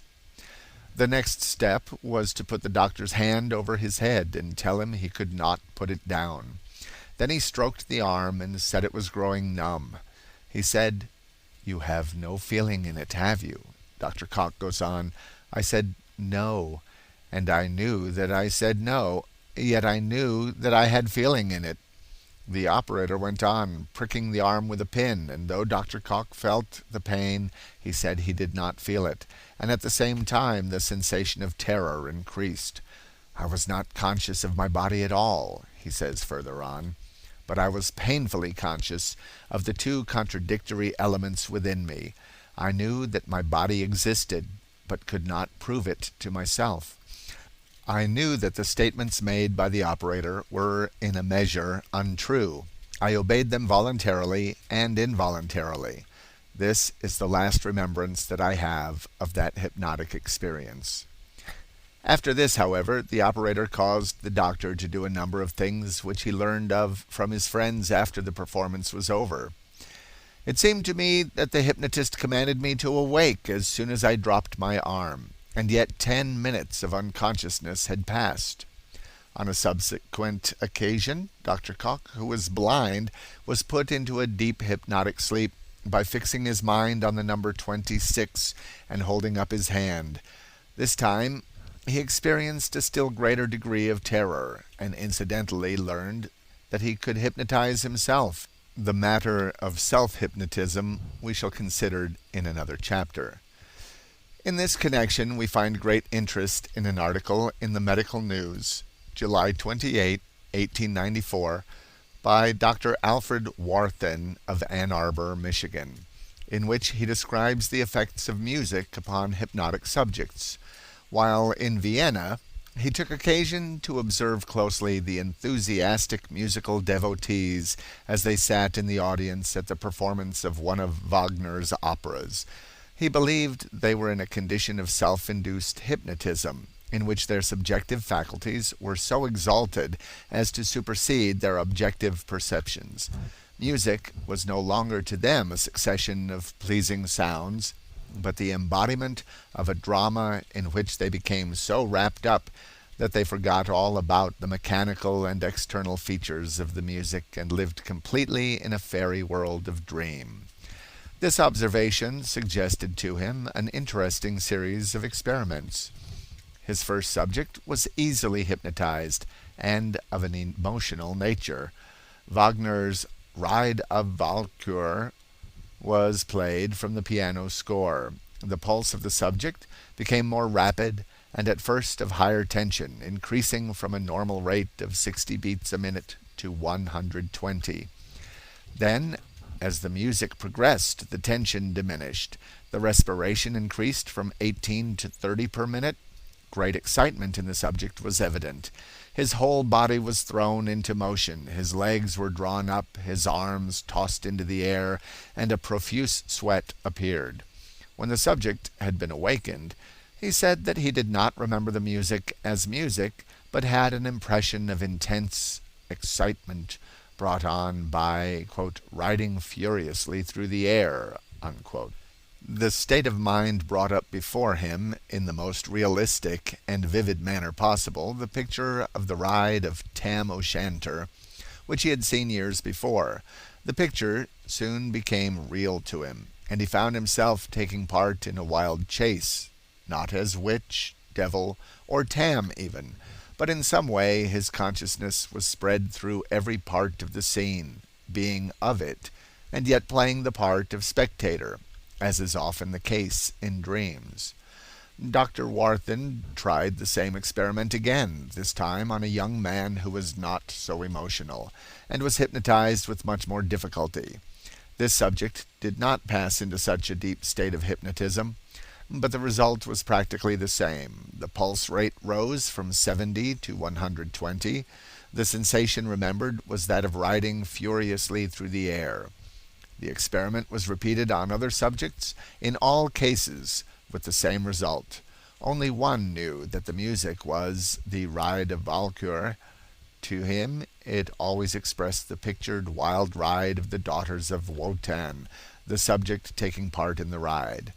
It was noticeable in each case that the same music played to them in the waking state produced no special impression. Here is incontestable evidence that in the hypnotic state the perception of the special senses is enormously heightened. A slow movement was tried, the Valhalla motif. At first it seemed to produce the opposite effect, for the pulse was lowered. Later it rose to a rate double the normal and the tension was diminished. The impression described by the subject afterward was a feeling of, quote, lofty grandeur and calmness, unquote. A mountain climbing experience of years before was recalled, and the subject seemed to contemplate a landscape of lofty grandeur. A different sort of music was played, the intense and ghastly scene in which Brunhilde appears to summon Sigmund to Valhalla. Immediately, a marked change took place in the pulse. It became slow and irregular and very small. The respiration decreased almost to gasping. The face grew pale, and a cold perspiration broke out. Readers who are especially interested in this subject will find descriptions of many other interesting experiments in the same article. Dr. Koch describes a peculiar trick he played upon the sight of a subject. Says he, "I once hypnotized a man and made him read all of his A's as W's, his U's as V's, and his B's as X's. I added suggestion after suggestion so rapidly that it would have been impossible for him to have remembered simply what I said and called the letters as I directed. Stimulation was, in this case, impossible, as I made him read 15 or 20 pages, he calling the letters as suggested each time they occurred." The extraordinary heightening of the sense perceptions has an important bearing on the question of spiritualism and clairvoyance. If the powers of the mind are so enormously increased, all that is required of a very sensitive and easily hypnotized person is to hypnotize him or herself, when he will be able to read thoughts and remember or perceive facts hidden to the ordinary perception. In this connection, the reader is referred to the confession of Mrs. Piper, the famous medium of the American branch of the Psychical Research Society.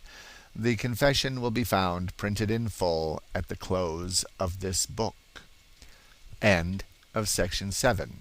Section 8 of Complete Hypnotism. Complete Hypnotism, Mesmerism, Mind Reading, and Spiritualism by A. Alpheus. Chapter 5. Self-hypnotization, How it May be Done, An Experience. Accountable for Children's Crusade. Oriental Prophets Self-hypnotized.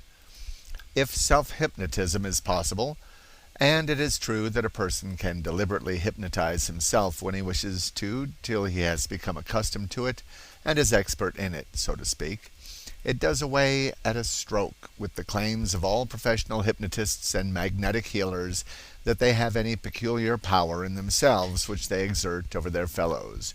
One of these professionals gives an account in his book of what he calls the wonderful lock method. He says that though he is locked up in a separate room, he can make the psychic power work through the walls. All that he does is to put his subjects in the way of hypnotizing themselves. He shows his inconsistency when he states that under certain circumstances the hypnotizer is in danger of becoming hypnotized himself. In this he makes no claim that the subject is using any psychic power, but of course if the hypnotizer looks steadily into the eyes of his subject, and the subject looks into his eyes, the steady gaze on a bright object will produce hypnotism in one quite as readily as in the other. Hypnotism is an established scientific fact, but the claim that the hypnotizer has any mysterious psychic power is the invariable mark of the charlatan. Probably no scientific phenomenon was ever so grossly prostituted to base ends as that of hypnotism.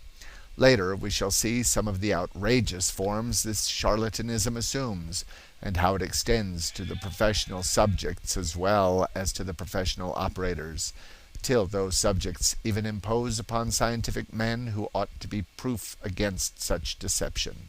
Moreover, the possibility of self-hypnotization, carefully concealed and called by another name, opens another great field of humbug and charlatanism, of which the advertising columns of the newspapers are constantly filled, namely, that of the clairvoyant and medium. We may conceive how such a profession might become perfectly legitimate and highly useful, but at present it seems as if any person who went into it, however honest he might be at the start, soon began to deceive himself as well as others, until he lost his power entirely to distinguish between fact and imagination. Before discussing the matter further, let us quote Dr. Koch's experiment in hypnotizing himself. It will be remembered that a professional hypnotizer or magnetizer had hypnotized him by telling him to fix his mind on the number 26 and holding up his hand. Says the doctor, In my room that evening, it occurred to me to try the same experiment. I did so. I kept the number 26 in my mind. In a few minutes, I felt the sensation of terror, but in a different way. I was intensely cold. My heart seemed to stand still. I had ringing in my ears. My hair seemed to rise upon my scalp. I persisted in the effort, and the previously mentioned noise in my ears grew louder and louder. The roar became deafening. It crackled like a mighty fire. I was fearfully conscious of myself. Having read vivid accounts of dreams, visions, etc., it occurred to me that I would experience them. I felt in a vague way that there were beings all about me, but could not hear their voices. I felt as though every muscle in my body was fixed and rigid. The roar in my ears grew louder still, and I heard, above the roar, reports which sounded like artillery and musketry. Then, above the din of the noise, a musical chord. I seemed to be absorbed in this chord. I knew nothing else. The world existed for me only in the tones of the mighty chord. Then I had a sensation as though I were expanding.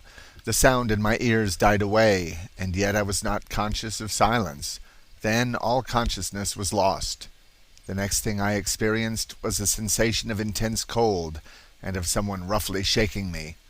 Then I heard the voice of my jolly landlord calling me by name.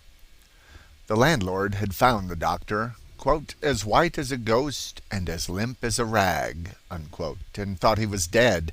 He says it took him 10 minutes to arouse the sleeper. During the time, a physician had been summoned. As to the causes of this condition, as produced, Dr. Cox says, I firmly believed that something would happen when the attempt was made to hypnotize me. Secondly, I wished to be hypnotized. These, together with a vivid imagination and strained attention, brought on the states which occurred. It is interesting to compare the effects of hypnotization with those of opium or other narcotic. Dr. Koch asserts that there is a difference. His descriptions of dreams bear a wonderful likeness to De Quincey's dreams, such as those described in The English Mail Coach, De Profundis, and The Confessions of an English Opium Eater, all of which were presumably due to opium. The causes which Dr. Koch thinks produced the hypnotic condition in his case, namely belief, desire to be hypnotized, and strained attention, united with a vivid imagination, are causes which are often found in conjunction and produce effects which we may reasonably explain on the theory of self-hypnotization. For instance, the effects of an exciting religious revival are very like those produced by Mesmer's operations in Paris. The subjects become hysterical and are ready to believe anything or do anything. By prolonging the operation, the whole community becomes more or less hypnotized. In all such cases, however, unusual excitement is commonly followed by unusual lethargy. It is much like a wild spree of intoxication. In fact, it is a sort of intoxication. The same phenomena are probably accountable for many of the strange records of history. The wonderful cures at Lourdes, of which we have read in Zola's novel of that name, are no doubt the effect of hypnotization by the priests. Some of the strange movements of whole communities during the Crusades are to be explained either on the theory of hypnotization or of contagion, and possibly these two things will turn out to be much the same in fact. On no other ground can we explain the so-called Children's Crusade, in which over 30,000 children from Germany, from all classes of the community, tried to cross the Alps in winter, and in their struggles were all lost or sold into slavery without even reaching the Holy Land. Again, hypnotism is accountable for many of the poet's dreams. Gazing steadily at a bed of bright coals or a stream of running water will invariably throw a sensitive subject into a hypnotic sleep that will last sometimes for several hours. Dr. Cox says that he has experimented in this direction with patients of his. Says he, They have the ability to resist the state or to bring it at will. Many of them describe beautiful scenes from nature, or some mighty cathedral with its lofty dome, or the faces of imaginary beings, beautiful or demoniacal, according to the will and temper of the subject. Perhaps the most wonderful example of self-hypnotism which we have in history is that of the mystic Swedenborg, who saw such strange things in his visions and at last came to believe in them as real. The same explanation may be given of the manifestations of Oriental prophets, for in the Orient, hypnotism is much easier and more systematically developed than with us of the West. The performances of the dervishes and also of the fakirs who wound themselves and perform many wonderful feats which would be difficult for an ordinary person are no doubt in part feats of hypnotism. While in a condition of auto-hypnotization, a person may imagine that he is some other personality, says Dr. Koch. A curious thing about those self-hypnotized subjects is that they carry out perfectly their own ideals of the personality with whom they believe themselves to be possessed. If their own ideals of the part they are playing are imperfect, their impersonations are ridiculous in the extreme. One man, I remember, believed himself to be controlled by the spirit of Charles Sumner. Being uneducated, he used the most wretched English, and his language was utterly devoid of sense, while, on the other hand, a very intelligent lady who believed herself to be controlled by the spirit of Charlotte Cushman personated the part very well. Dr. Cook says of himself, "I can hypnotize myself to such an extent that I will become wholly unconscious of events taking place around me, and a long interval of time, say from 1/2 to 2 hours, will be a complete blank. During this condition of auto-hypnotization, I will obey suggestions made to me by another, talking rationally, and not knowing any event that has occurred after the condition has passed off." End of section 8. Section 9 of Complete Hypnotism. Complete Hypnotism, Mesmerism, Mind Reading, and Spiritualism by A. Alpheus. Chapter 6. Simulation. Deception in hypnotism very common. Examples of neuropathic deceit. Detecting simulation. Professional subjects. How Dr. Louis of the Charity Hospital at Paris was deceived. And possibility of detecting deception in all cases. Confessions of a professional hypnotic subject. It has already been remarked that hypnotism and hysteria are conditions very nearly allied, and that hysterical neuropathic individuals make the best hypnotic subjects.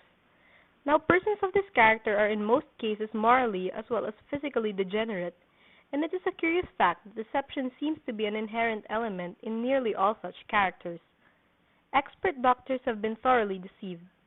And again, persons who have been trying to expose frauds have also been deceived by the positive statements of such persons that they were deceiving the doctors when they were not.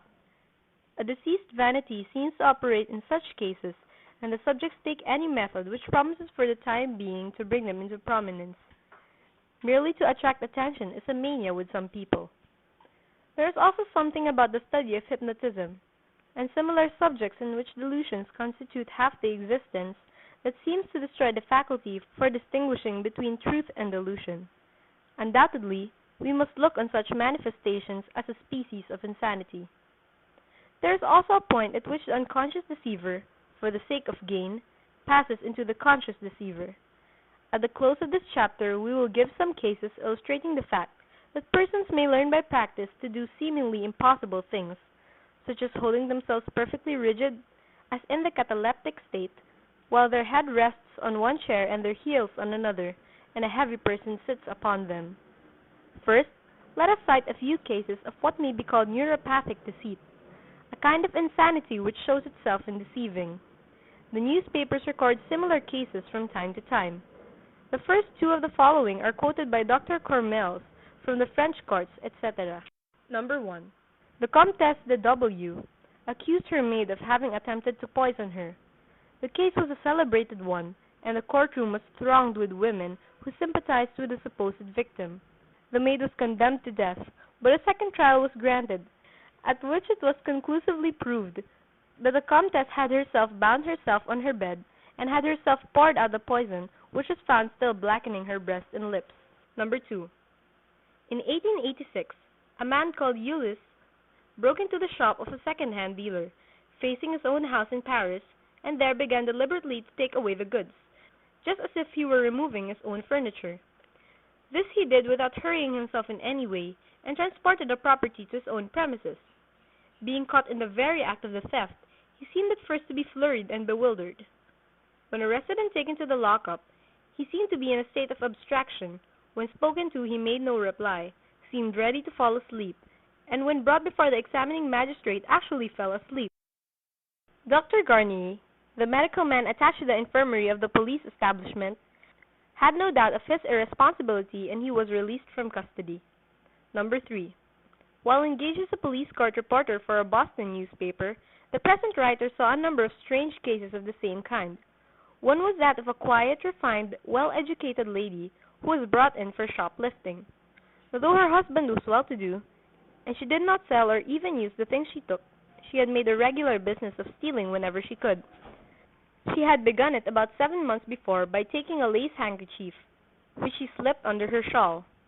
Soon after, she accomplished another theft. "I felt so encouraged," she said, "that I got a large bag, which I fastened under my dress, and into this I slipped whatever I could take when the clerks were not looking. I do not know what made me do it. My success seemed to lead me on." Other cases of kleptomania could easily be cited. Simulation, say Messrs. Binet and Fair, which is already a stumbling block in the study of hysterical cases, becomes far more formidable in such studies as we are now occupied with. It is only when he has to deal with physical phenomena that the operator feels himself on firm ground. Yet even here we can by no means feel certain. Physicians have invented various ingenious pieces of apparatus for testing the circulation and other physiological conditions, but even these things are not sure tests. The writer knows of the case of a man who has such control over his heart and lungs that he can actually throw himself into a profound sleep, in which the breathing is so absolutely stopped for an hour that a mirror is not moistened in the least by the breath, nor can the pulses be felt.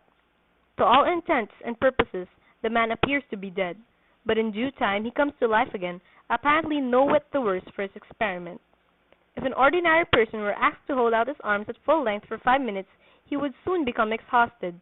His breathing would quicken, his pulse rate increase. It might be supposed that if these conditions did not follow, the subject was in a hypnotic trance, but it is well known that persons may easily train themselves to hold out the arms for any length of time without increasing the respiration by one breath or raising the pulse rate at all. We all remember Montaigne's famous illustration in which he said that if a woman began by carrying a calf about every day, she would still be able to carry it when it became an ox. In the Paris hospitals, where the greater number of regular scientific experiments have been conducted, it is found that trained subjects are required for all of the more difficult demonstrations. That some of these famous scientists have been deceived, there is no doubt. They know it themselves.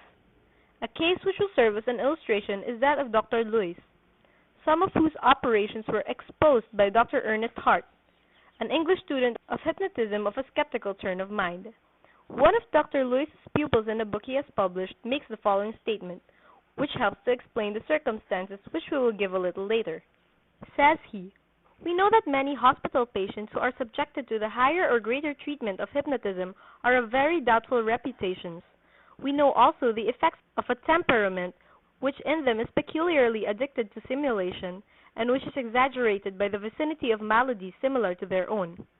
To judge of this, it is necessary to have seen them encourage each other in simulation, rehearsing among themselves, or even before the medical students of the establishment, the experiments to which they have been subjected, and going through their different contortions and attitudes to exercise themselves in them. And then again, in the present day, has not the designation of an hypnotical subject become almost a social position, to be fed, to be paid, admired, exhibited in public, run after, and all the rest of it? All this is enough to make the most impartial looker-on skeptical. But is it enough to enable us to produce a priori negation? Certainly not. but it is sufficient to justify legitimate doubt. And when we come to moral phenomena, where we have to put faith in the subject, the difficulty becomes still greater. Supposing suggestion and hallucination to be granted, can they be demonstrated? Can we, by plunging the subject in hypnotical sleep, feel sure of what he may affirm? That is impossible, for simulation and somnambulism are not reciprocally exclusive terms, and M. Pitre has established the fact that a subject who sleeps may still simulate. Messrs. Binet and Fer in their book speak of the honest oublier whom his somnambulist Amelie cheated for 4 years consecutively. Let us now quote Mr. Hart's investigations. Dr. Louis is an often quoted authority on hypnotism in Paris, and is at the head of what is called the Charity Hospital School of Hypnotical Experiments.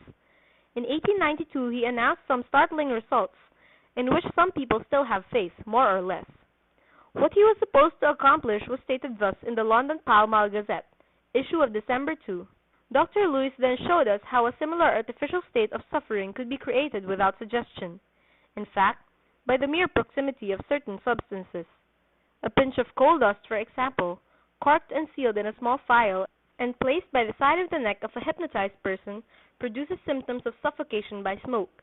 A tube of distilled water, similarly placed, provokes signs of incipient hydrophobia, while another very simple concoction put in contact with the flesh brings on symptoms of suffocation by drowning. Signs of drunkenness were said to be caused by a small corked bottle of brandy, and the nature of a cat by a corked bottle of valerian.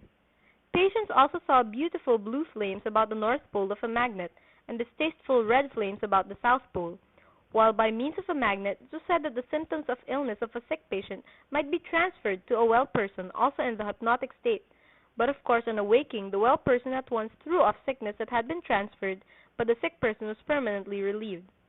These experiments are cited in some recent books on hypnotism, apparently with faith. The following counter-experiments will therefore be read with interest. Dr. Hart gives a full account of his investigations in the 19th century. Dr. Lewis gave Dr. Hart some demonstrations which the latter describes as follows. A tube containing 10 drams of cognac were placed at a certain point on the subject's neck, which Dr. Lewis said was the seat of the great nerve plexuses. The effect on Marguerite was very rapid and marked. She began to move her lips and to swallow. The expression of her face changed, and she asked, "What have you been giving me to drink? I'm quite giddy." At first she had a stupid and troubled look. Then she began to get gay. "I am ashamed of myself," she said. "I feel quite tipsy." And after passing through some of the phases of lively inebriety, she began to fall from the chair, and was with difficulty prevented from sprawling on the floor. She was uncomfortable, and seemed on the point of vomiting, but this was stopped, and she was calmed. Another patient gave all the signs of imagining himself transformed into a cat when a small corked bottle of valerian was placed on his neck. In the presence of a number of distinguished doctors in Paris, Dr. Hart tried a series of experiments, in which by his conversation he gave the patient no clue to exactly what drug he was using, in order that if the patient was simulating he would not know what to simulate. Marguerite was the subject of several of these experiments, one of which is described as follows.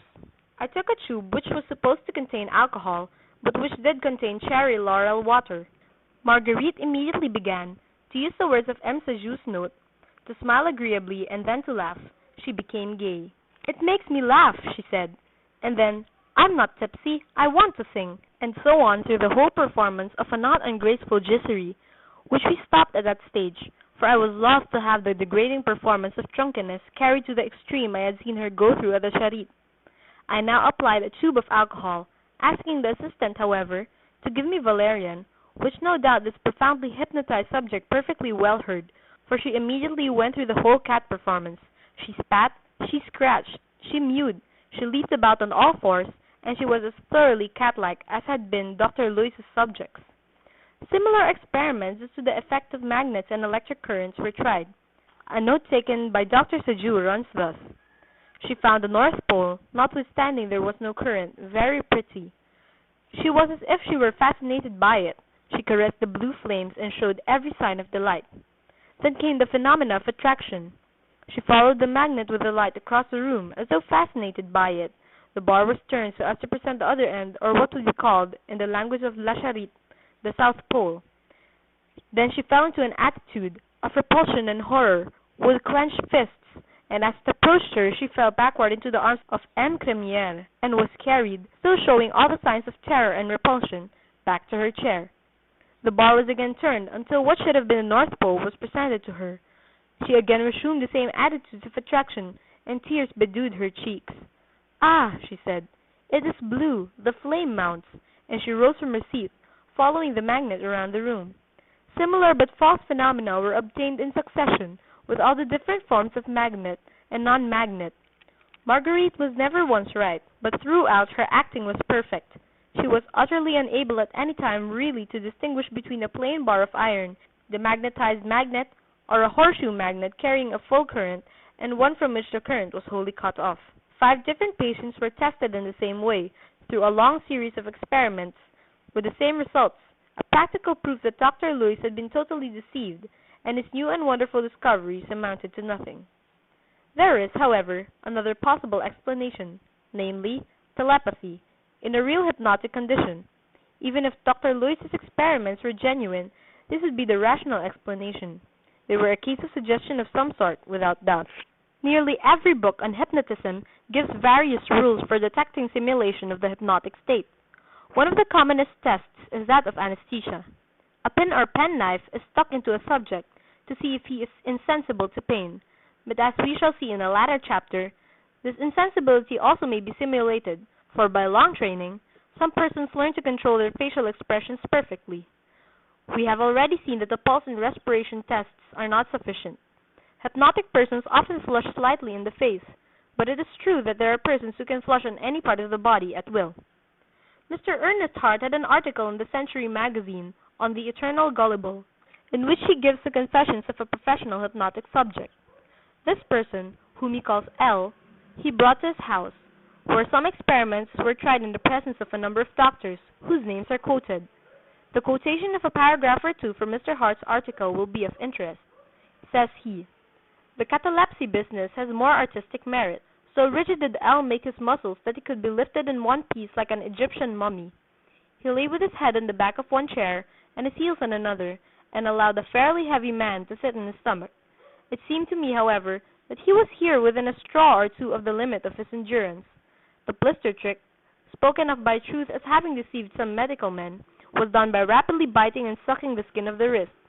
L did manage with some difficulty to raise a slight swelling, but the marks of the teeth were plainly visible. Possibly L had made his skin so tough by repeated biting that he could no longer raise the blister." One point in L's exhibition which was undoubtedly genuine was his remarkable and stoical endurance of pain. He stood before us, smiling and open-eyed, while he ran long needles into the fleshy part of his arms and legs without flinching, and he allowed one of the gentlemen present to pinch his skin in different parts with strong crenated pincers in a manner which bruised it, and which to most people would have caused intense pain. L allowed no sign of suffering or discomfort to appear. He did not set his teeth or wince, his pulse was not quickened, and the pupil of his eye did not dilate, as physiologists tell us it does when pain passes a certain limit. It may be said that this merely shows that in L the limit of endurance was beyond the normal standard, or, in other words, that the sensitiveness was less than that of the average man. At any rate, his performance in this respect was so remarkable that some of the gentlemen present were fain to explain it by supposed post-hypnotic suggestion, the theory apparently being that L and his comrades hypnotized one another and thus made themselves insensible to pain. As surgeons have reason to know, persons vary widely in their sensitiveness to pain. I have seen a man chat quietly with bystanders while his carotid artery was being tied without the use of chloroform. During the Russo-Turkish War, wounded Turks often astonished English doctors by undergoing the most formidable amputations with no other anesthetic than a cigarette. Hysterical women will inflict very severe pain on themselves, merely for wantonness or in order to excite sympathy. The fakirs who allow themselves to be hung up by hooks beneath their shoulder blades seem to think little of it, and, as a matter of fact, I believe are not much inconvenienced by the process. The fact is, the amateur can always be deceived, and there are no special tests that can be relied on. If a person is well accustomed to hypnotic manifestations and also a good judge of human nature, and will keep constantly on guard, using every precaution to avoid deception, it is altogether likely that it can be entirely obviated, but one must use his good judgment in every possible way. In the case of fresh subjects, or persons well known, of course there is little possibility of deception. And the fact that deception exists does not in any way invalidate the truth of hypnotism as a scientific phenomenon. We cite it merely as one of the physiological peculiarities connected with the mental condition of which it is a manifestation. The fact that the tendency to deception exists is interesting in itself, and may have an influence upon our judgment of our fellow beings. There is, to be sure, a tendency on the part of scientific writers to find lunatics instead of criminals, but knowledge of the well-demonstrated fact that many criminals are insane helps to make us charitable. End of Section 9. Section 10 of Complete Hypnotism. Complete Hypnotism, Mesmerism, Mind Reading, and Spiritualism by A. Alpheus. Chapter 7. Criminal Suggestion, Laboratory Crimes, Dr. Cox Experiments, Showing Criminal Suggestion is Not Possible. Dr. William James's Theory, A Bad Man Cannot Be Made Good. Why expect to make a good man bad? One of the most interesting phases of hypnotism is that of post-hypnotic suggestion, to which reference has already been made. It is true that a suggestion made during the hypnotic condition as to what a person will do after coming out of the hypnotic sleep may be carried out. A certain professional hypnotizer claims that once he has hypnotized a person, he can keep that person forever after under his influence by means of post-hypnotic suggestion. He says to him while in the hypnotic sleep, "Whenever I look at you or point at you, you will fall asleep. No one can hypnotize you but me. Whenever I try to hypnotize you, you will fall asleep." He says further, "Suggest to a subject while he is sound asleep that in 8 weeks he will mail you a letter with a blank piece of note paper inside, and during the intervening period you may yourself forget the occurrence, but in exactly 8 weeks he will carry out the suggestion." Suggestions of this nature are always carried out, especially when the suggestion is to take effect on some certain day or date named. Suggest to a subject that in 90 days from a given date he will come to your house with his coat on inside out, and he will most certainly do so. The same writer also definitely claims that he can hypnotize people against their wills. If this were true, what a terrible power would the shrewd, evil-minded criminal have to compel the execution of any of his plans? We hope to show that it is not true, but we must admit that many scientific men have tried experiments which they believe demonstrate beyond a doubt that criminal use can be and is made of hypnotic influence. If it were possible to make a person follow out any line of conduct while actually under hypnotic influence, it would be bad enough, but the use of post-hypnotic suggestion opens a yet more far-reaching and dangerous avenue. Among the most definite claims of the evil deeds that may be compelled during hypnotic sleep is that of Dr. Lewis, whom we have already seen as being himself deceived by professional hypnotic subjects. Says he, "You cannot only oblige this defenseless being, who is incapable of opposing the slightest resistance, to give from hand to hand anything you may choose, but you can also make him sign a promise, draw up a bill of exchange, or any other kind of agreement. You may make him write an holographic will, which according to French law would be valid, which he will hand over to you, and of which he will never know the existence. He is ready to fulfill the minutest legal formalities, and will do so with a calm, serene, and natural manner, calculated to deceive the most expert law officers. The somnambulists will not hesitate either, you may be sure, to make a denunciation or to bear false witness. They are, I repeat, the passive instruments of your will. For instance, take E. She will, at my bidding, write out and sign a donation of £40 in my favor. In a criminal point of view, the subject under certain suggestions will make false denunciations, accuse this or that person, and maintain with the greatest assurance that he has assisted in an imaginary crime. I will recall to your mind those scenes of fictitious assassination which I have exhibited before you. I was careful to place the subject's hands a piece of paper instead of a dagger or a revolver, but it is evident that if they had held veritable murderous instruments, the scene might have had a tragic ending. Many experiments along this line have been tried, such as suggesting the theft of a watch or a spoon, which afterward was actually carried out.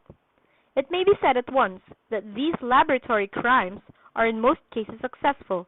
A person who has nothing will give away any amount if told to do so, but quite different is the case of a wealthy merchant who really has money to sign away. Dr. Koch describes one or two experiments of his own, which have an important bearing on the question of criminal suggestion. Says he, "A girl who was hypnotized deeply was given a glass of water, and was told that it was a lighted lamp. A broomstick was placed across the room, and she was told that it was a man who intended to injure her. I suggested to her that she throw the glass of water, she supposing it was a lighted lamp, at the broomstick, her enemy, and she immediately threw it with much violence. Then a man was placed across the room, and she was given instead of a glass of water, a lighted lamp. I told her that the lamp was a glass of water, and that the man across the room was her brother. It was suggested to her that his clothing was on fire, and she was commanded to extinguish the fire by throwing the lighted lamp at the individual, she having been told, as was previously mentioned, that it was a glass of water. Without her knowledge, a person was placed behind her for the purpose of quickly checking her movements if desired. I then commanded her to throw the lamp at the man. She raised the lamp, hesitated, wavered, and then became very hysterical, laughing and crying alternately. This condition was so profound that she came very near dropping the lamp. Immediately after she was quieted, I made a number of tests to prove that she was deeply hypnotized. Standing in front of her, I gave her a piece of cardboard, telling her that it was a dagger, and commanded her to stab me. She immediately struck at me with a piece of cardboard. I then gave her an open pocket knife, and commanded her to strike at me with it. Again she raised it to execute my command, again hesitated, and had another hysterical attack. I have tried similar experiments with 30 or 40 people with similar results. Some of them would have injured themselves severely, I am convinced, at command, but to what extent I of course cannot say. That they could have been induced to harm others or to set fire to houses, etc., I do not believe. I say this after very careful reading and a large amount of experimentation. Dr. Koch also declares his belief that no person can be hypnotized against his will by a person who is repugnant to him. The facts in the case are probably those that might be indicated by a common-sense consideration of the conditions. If a person is weak-minded and susceptible to temptation, to theft, for instance, no doubt a familiar acquaintance of a similar character might hypnotize that person and cause him to commit a crime to which his moral nature is by no means averse. If, on the other hand, the personality of the hypnotizer and the crime itself are repugnant to the hypnotic subject, he will absolutely refuse to do as he is bidden, even while in the deepest hypnotic sleep. On this point nearly all authorities agree. Again, there is absolutely no well-authenticated case of crime committed by a person under hypnotic influence. There have been several cases reported, and one woman in Paris who aided in a murder was released on her plea of irresponsibility because she had been hypnotized. In none of these cases, however, was there any really satisfactory evidence that hypnotism existed. In all the cases reported, there seemed to be no doubt of the weak character and predisposition to crime. In another class of cases, namely those of criminal assault upon girls and women, the only evidence ever adduced that the injured person was hypnotized was a statement of that person, which cannot really be called evidence at all. The fact is, a weak character can be tempted and brought under virtual control much more easily by ordinary means than by hypnotism. The man who over-persuades a businessman to endorse a note uses no hypnotic influence. He is merely making a clever play upon the man's vanity, egotism, or good nature. A profound study of the hypnotic state, such as has been made by Professor William James of Harvard College, the great authority on psychical phenomena and president of the Psychic Research Society, leads to the conviction that in the hypnotic sleep the will is only in abeyance, as it is in natural slumber or in sleepwalking, and any unusual or especially exciting occurrence, especially anything that runs against the grain of the nature, reawakens that will, and it soon becomes as active as ever. This is 10 times more true in the matter of post-hypnotic suggestion, which is very much weaker than suggestion that takes effect during the actual hypnotic sleep. We shall see, furthermore, that while acting under a delusion at the suggestion of the operator, the patient is really conscious all the time of the real facts in the case. Indeed, much more keenly so, oftentimes, than the operator himself. For instance, if a line is drawn on a sheet of paper and the subject is told there is no line, he will maintain there is no line, but he has to see it in order to ignore it. Moreover, persons trained to obey instinctively do obey even in their waking state. It requires a special faculty to resist obedience even during our ordinary waking condition. Says a recent writer, "It is certain that we are naturally inclined to obey. Conflicts and resistance are the characteristics of some rare individuals. But between admitting this and saying that we are doomed to obey, even the least of us, lies a gulf." The same writer says further, hypnotic suggestion is an order given for a few seconds, at most a few minutes, to an individual in a state of induced sleep. The suggestion may be repeated, but it is absolutely powerless to transform a criminal into an honest man, or vice versa. Here is an excellent argument. If it is possible to make criminals, it should be quite as easy to make honest men. It is true that the weak are sometimes helped for good, but there is no case in record in which a person who really wished to be bad was ever made good, and the history of hypnotism is full of attempts in that direction. A good illustration is an experiment tried by Colonel de Rochas. An excellent subject, blank, had been left alone for a few minutes in an apartment, and had stolen a valuable article. After he had left, the theft was discovered. A few days after, it was suggested to the subject, while asleep, that he should restore the stolen object. The command was energetically and imperatively reiterated, but in vain. The theft had been committed by the subject, who had sold the article to an old curiosity dealer, as it was eventually found on information received from a third party. Yet the subject would execute all the imaginary crimes he was ordered. As to the value of the so-called laboratory crimes, the statement of Dr. Kermels is of interest. "I have heard the subject say," he states, "if I were ordered to throw myself out of the window, I should do it. So certain am I either that there would be somebody under the window to catch me, or that I should be stopped in time." The experimentalist's own interests and the consequences of such an act are a sure guarantee. End of section 10. Section 11 of Complete Hypnotism. Complete Hypnotism, Mesmerism, Mind Reading and Spiritualism by A. Alpheus. Chapter 8. Dangers in being hypnotized, condemnation of public performances, a common sense view, evidence furnished by La Fontaine, by Dr. Comel, by Dr. Hart, by Dr. Koch, no danger in hypnotism if rightly used by physicians or scientists.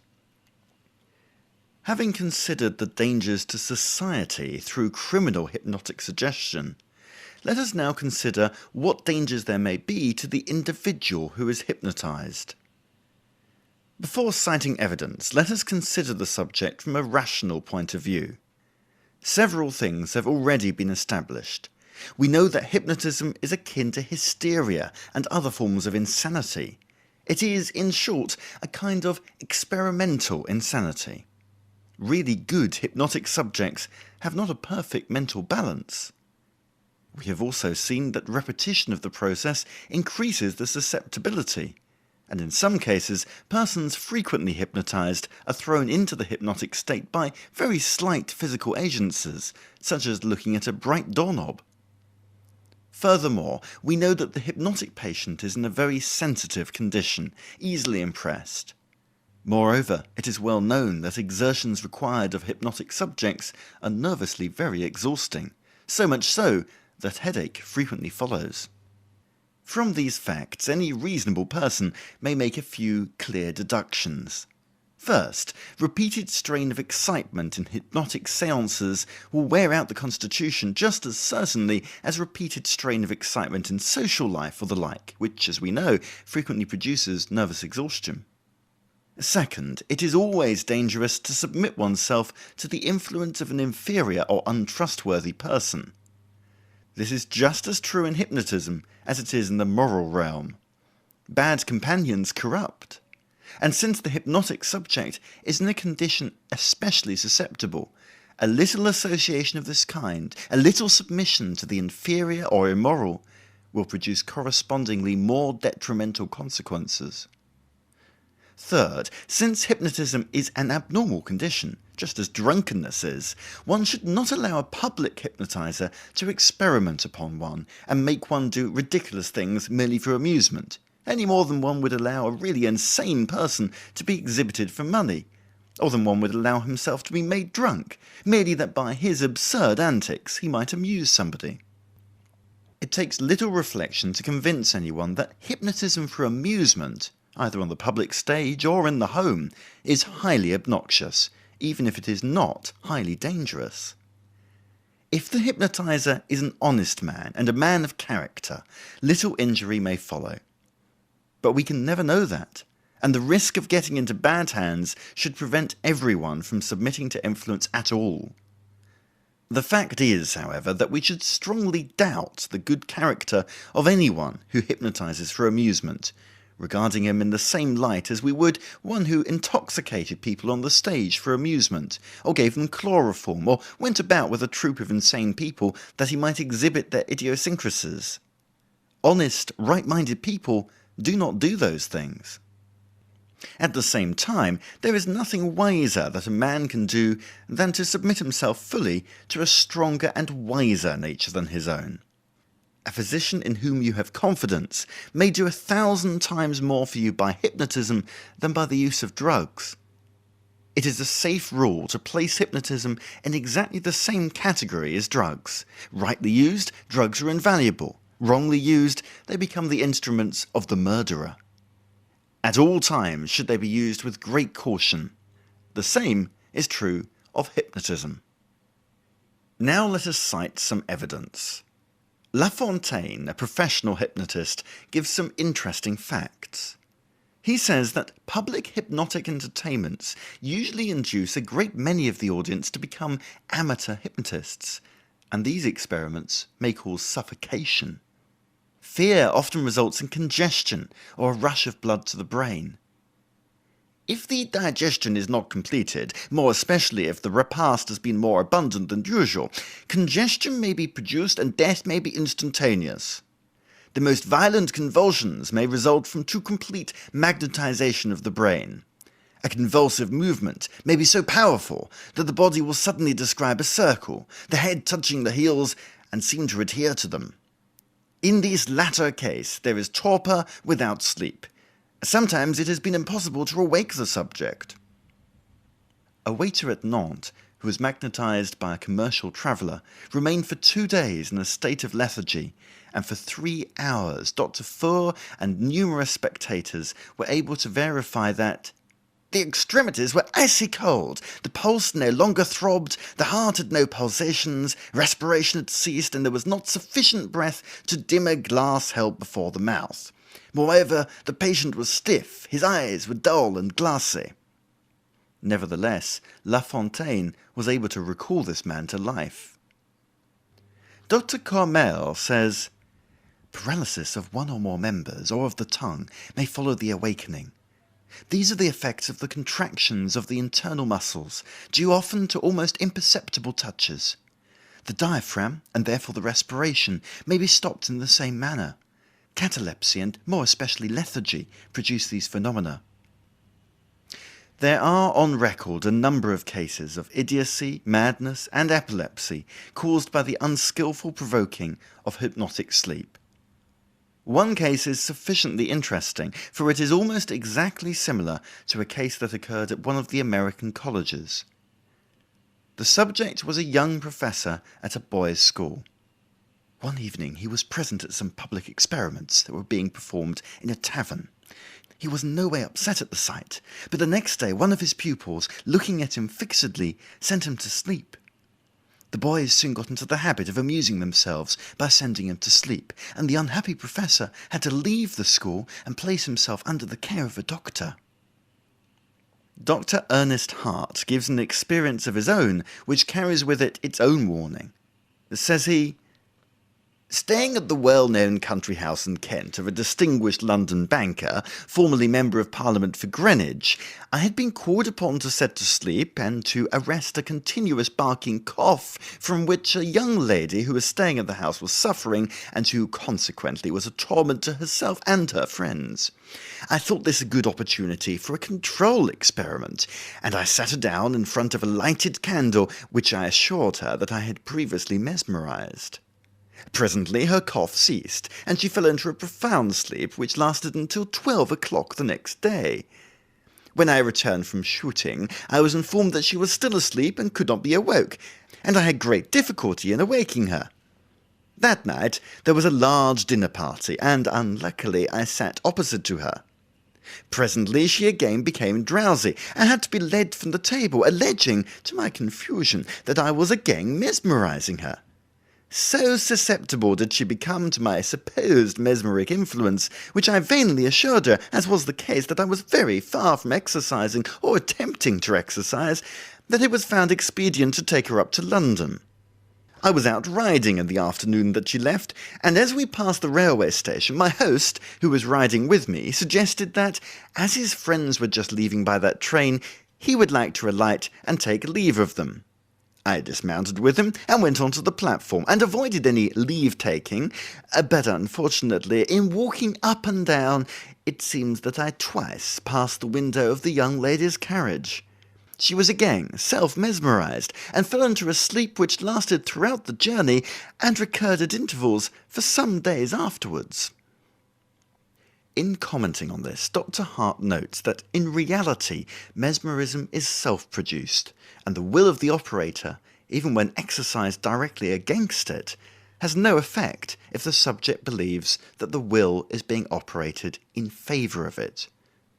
Says he, "So long as the person operated on believed that my will was that she should sleep, sleep followed.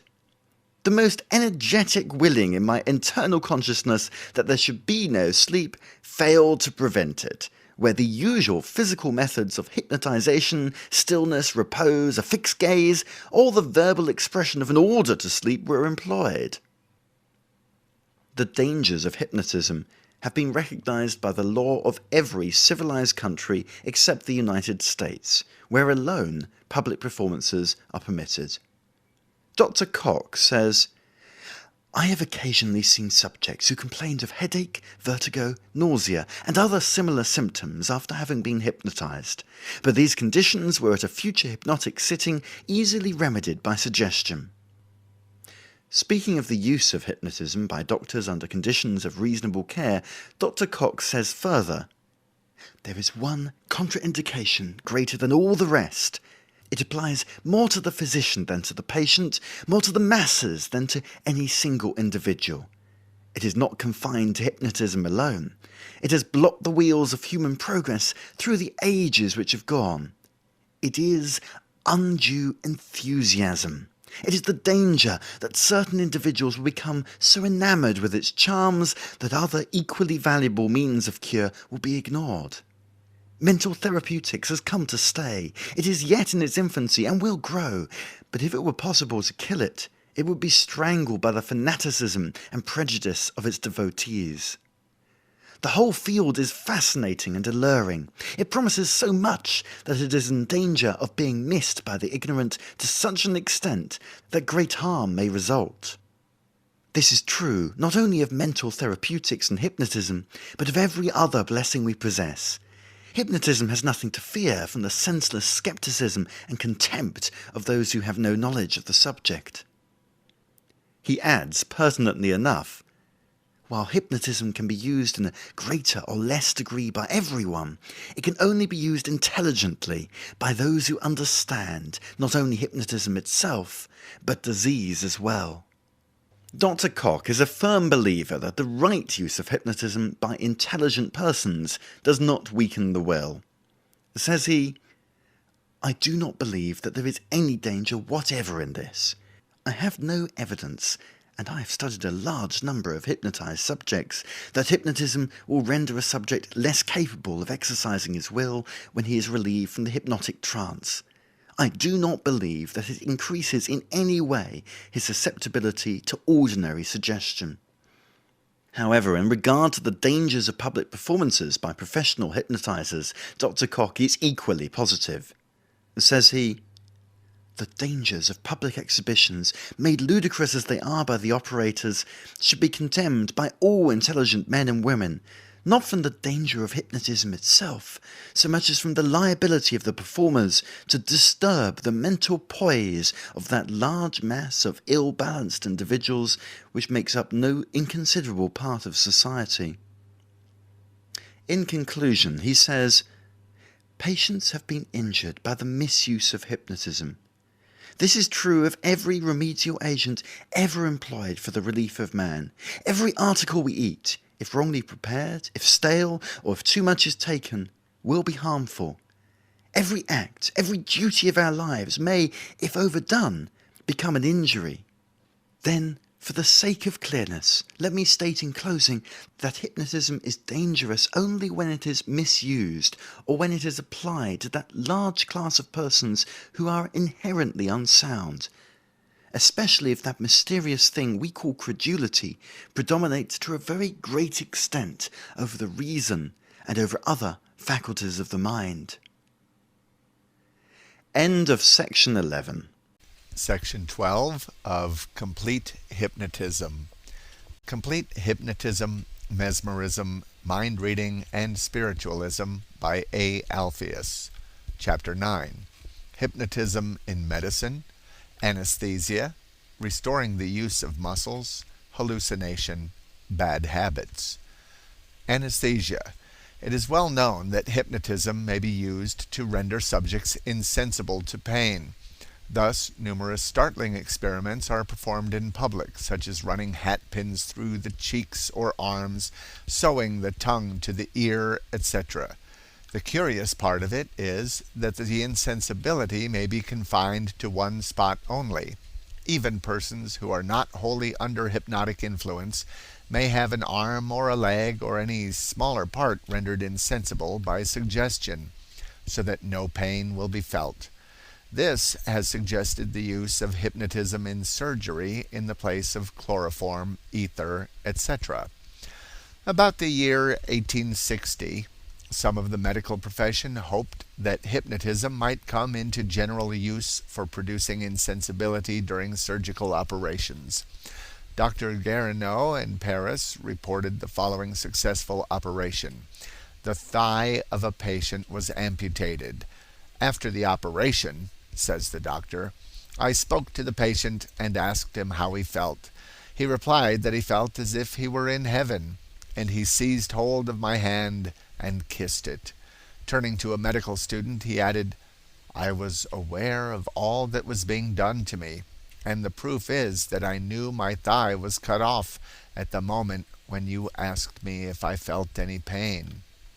The writer who records this case continues, quote, This, however, was but a transitory stage. It was soon recognized that a considerable time and a good deal of preparation were necessary to induce the patients to sleep, and medical men had recourse to a more rapid and certain method, that is, chloroform. Thus, the year 1860 saw the rise and fall of Braidism as a means of surgical anesthesia. Close quote. One of the most detailed cases of successful use of hypnotism as an anesthetic was presented to the Hypnotic Congress, which met in 1889, by Dr. Fort, professor of anatomy. Quote, on the 21st of October 1887, a young Italian tradesman, aged 20, Jean M., came to me and asked me to take off a wen he had on his forehead, a little above the right eyebrow. The tumor was about the size of a walnut. I was reluctant to make use of chloroform, although the patient wished it, and I tried a sort of hypnotic experiment. Finding that my patient was easily hypnotizable, I promised to extract the tumor in a painless manner and without the use of chloroform. The next day I placed him in a chair and induced sleep by a fixed gaze in less than a minute. 2 Italian physicians, Doctors Triani and Colombo, who were present during the operation, declared that the subject lost all sensibility and that his muscles retained all the different positions in which they were put exactly as in the cataleptic state. The patient saw nothing, felt nothing, and heard nothing, his brain remaining in communication only with me. As soon as we had ascertained that the patient was completely under the influence of the hypnotic slumber, I said to him, You will sleep for a quarter of an hour, knowing that the operation would not last longer than that, and he remained seated and perfectly motionless. I made a transversal incision 2½ inches long and removed the tumor, which I took out whole. I then pinched the blood vessels with a pair of Dr. Peen's hemostatic pincers, washed the wound, and applied a dressing without making a single ligature. The patient was still sleeping. To maintain the dressing in proper position, I fastened a bandage around his head. While going through the operation, I said to the patient, Lower your head, raise your head, turn to the right, turn to the left, etc., and he obeyed like an automaton. When everything was finished, I said to him, "Now, wake up." He then awoke, declared that he had felt nothing and did not suffer, and he went away on foot as if nothing had been done to him. 5 days after the dressing was removed, and the cicatrix was found completely healed. Hypnotism has been tried extensively for painless dentistry, but with many cases of failure, which got into the courts and thoroughly discredited the attempt except in very special cases. Restoring the use of muscles. There is no doubt that hypnotism may be extremely useful in curing many disorders that are essentially nervous, especially such cases as those in which a patient has a fixed idea that something is the matter with him when he is not really affected. Cases of that description are often extremely obstinate and entirely unaffected by the ordinary therapeutic means. Ordinary doctors abandon the cases in despair, but some person who understands mental suggestion, for instance the Christian Science doctors, easily effects a cure. If the regular physician were a student of hypnotism, he would know how to manage cases like that. By way of illustration, we quote reports of 2 cases, one successful and one unsuccessful. The following is from a report by one of the physicians of the Charity Hospital in Paris. Quote, Gabrielle C. became a patient of mine toward the end of 1886. She entered the Charity Hospital to be under treatment for some accident arising from pulmonary congestion, and while there was suddenly seized with violent attacks of hysteroepilepsy, which first contracted both legs and finally reduced them to complete immobility. She had been in this state of absolute immobility for 7 months, and I had vainly tried every therapeutic remedy usual in such cases. My intention was first to restore the general constitution of the subject, who was greatly weakened by her protracted stay in bed, and then, at the end of a certain time, to have recourse to hypnotism, and at the opportune moment suggest to her the idea of walking. The patient was hypnotized every morning, and the first degree, that of lethargy, then the cataleptic, and finally the somnambulistic states were produced. After a certain period of somnambulism, she began to move and unconsciously took a few steps across the ward. Soon after, it was suggested, the locomotive powers having recovered their physical functions, that she should walk when awake. This she was able to do, and in some weeks the cure was complete. In this case, however, we had the ingenious idea of changing her personality at the moment when we induced her to walk. The patient fancied she was somebody else, and as such, and in this roundabout manner, we satisfactorily attained the object proposed. Close quote.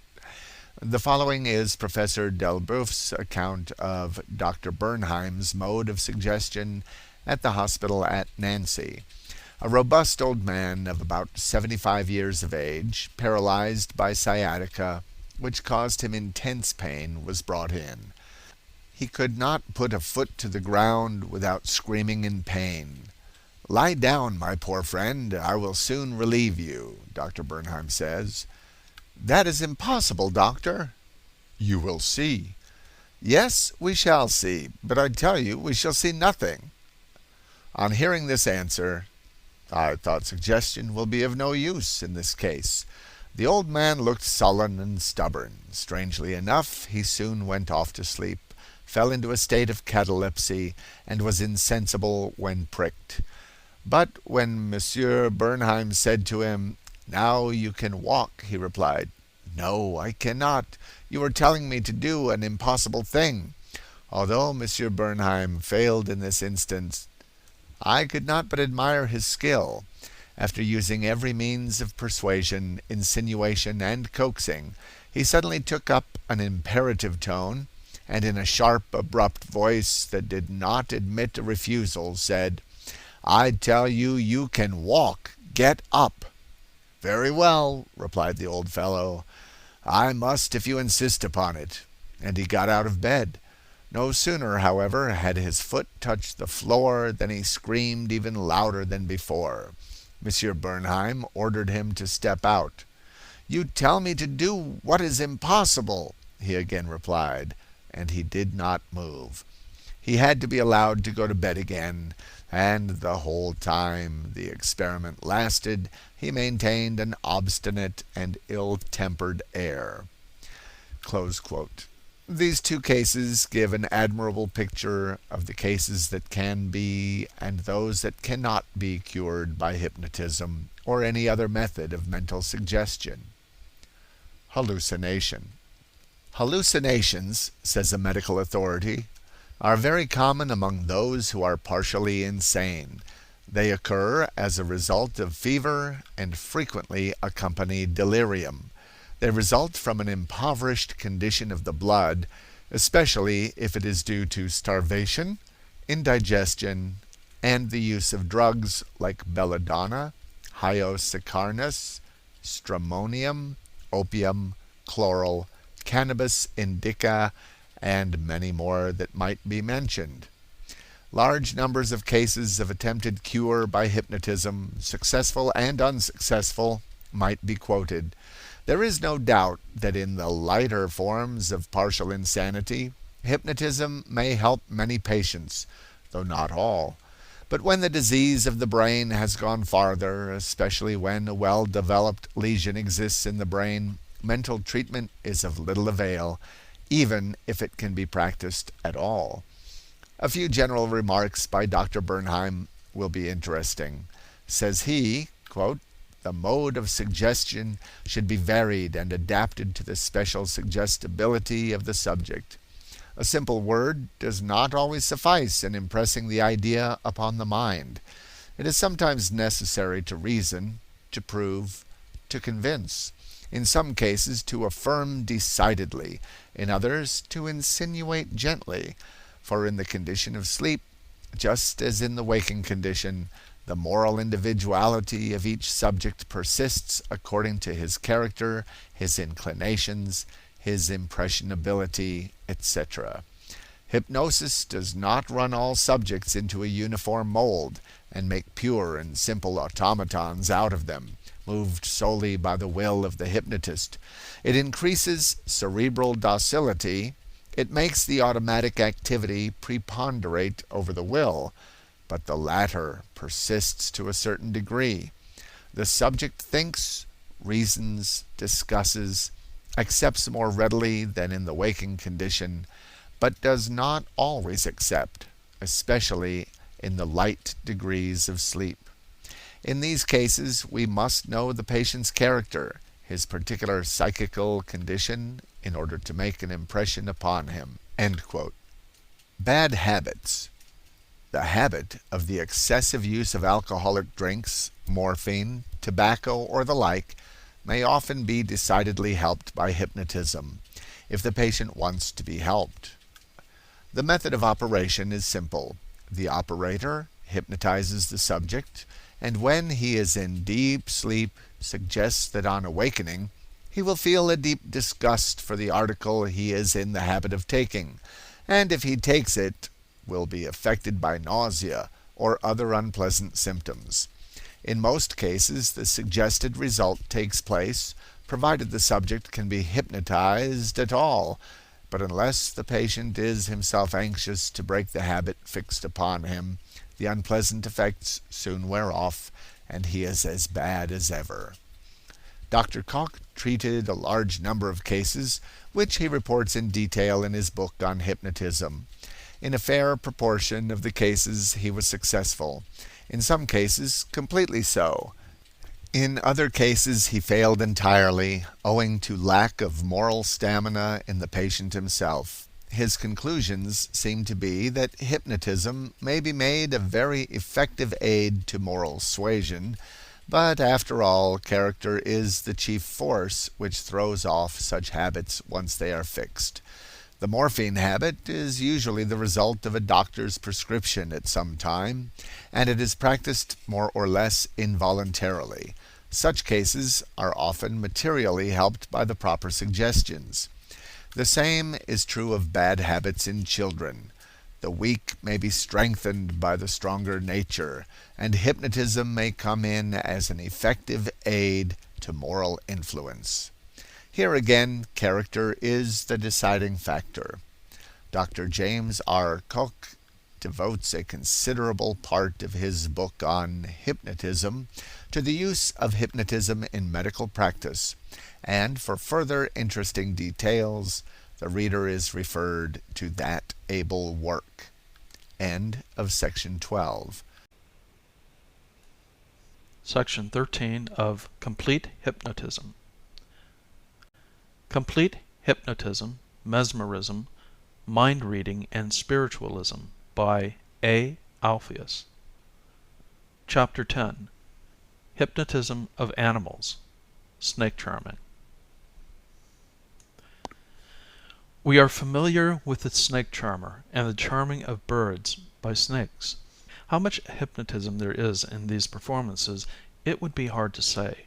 It is probable that a bird is fascinated to some extent by the steady gaze of a serpent's eyes, but fear will certainly paralyze a bird as effectively as hypnotism.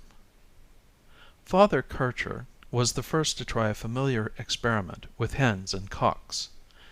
If you hold a hen's head with the beak upon a piece of board, and then draw a chalk line from the beak to the edge of the board, the hen, when released, will continue to hold her head in the same position for some time, finally walking slowly away as if roused from a stupor. Farmers' wives often try a sort of hypnotic experiment on hens they wish to transfer from one nest to another when sitting. They put the hen's head under her wing and gently rock her to and fro till she apparently goes to sleep, when she may be carried to another nest and will remain there afterward. Horses are frequently managed by a steady gaze into their eyes. Dr. Moll states that a method of hypnotizing horses, named after its inventor as Balasiren, has been introduced into Austria by law for the shoeing of horses in the army. We have all heard of the snake charmers of India, who make the snakes imitate all their movements. Some suppose this is by hypnotization. It may be the result of training, however. Certainly real charmers of wild beasts usually end by being bitten or injured in some other way, which would seem to show that the hypnotization does not always work, or else it does not exist at all. We have some fairly well-known instances of hypnotism produced in animals.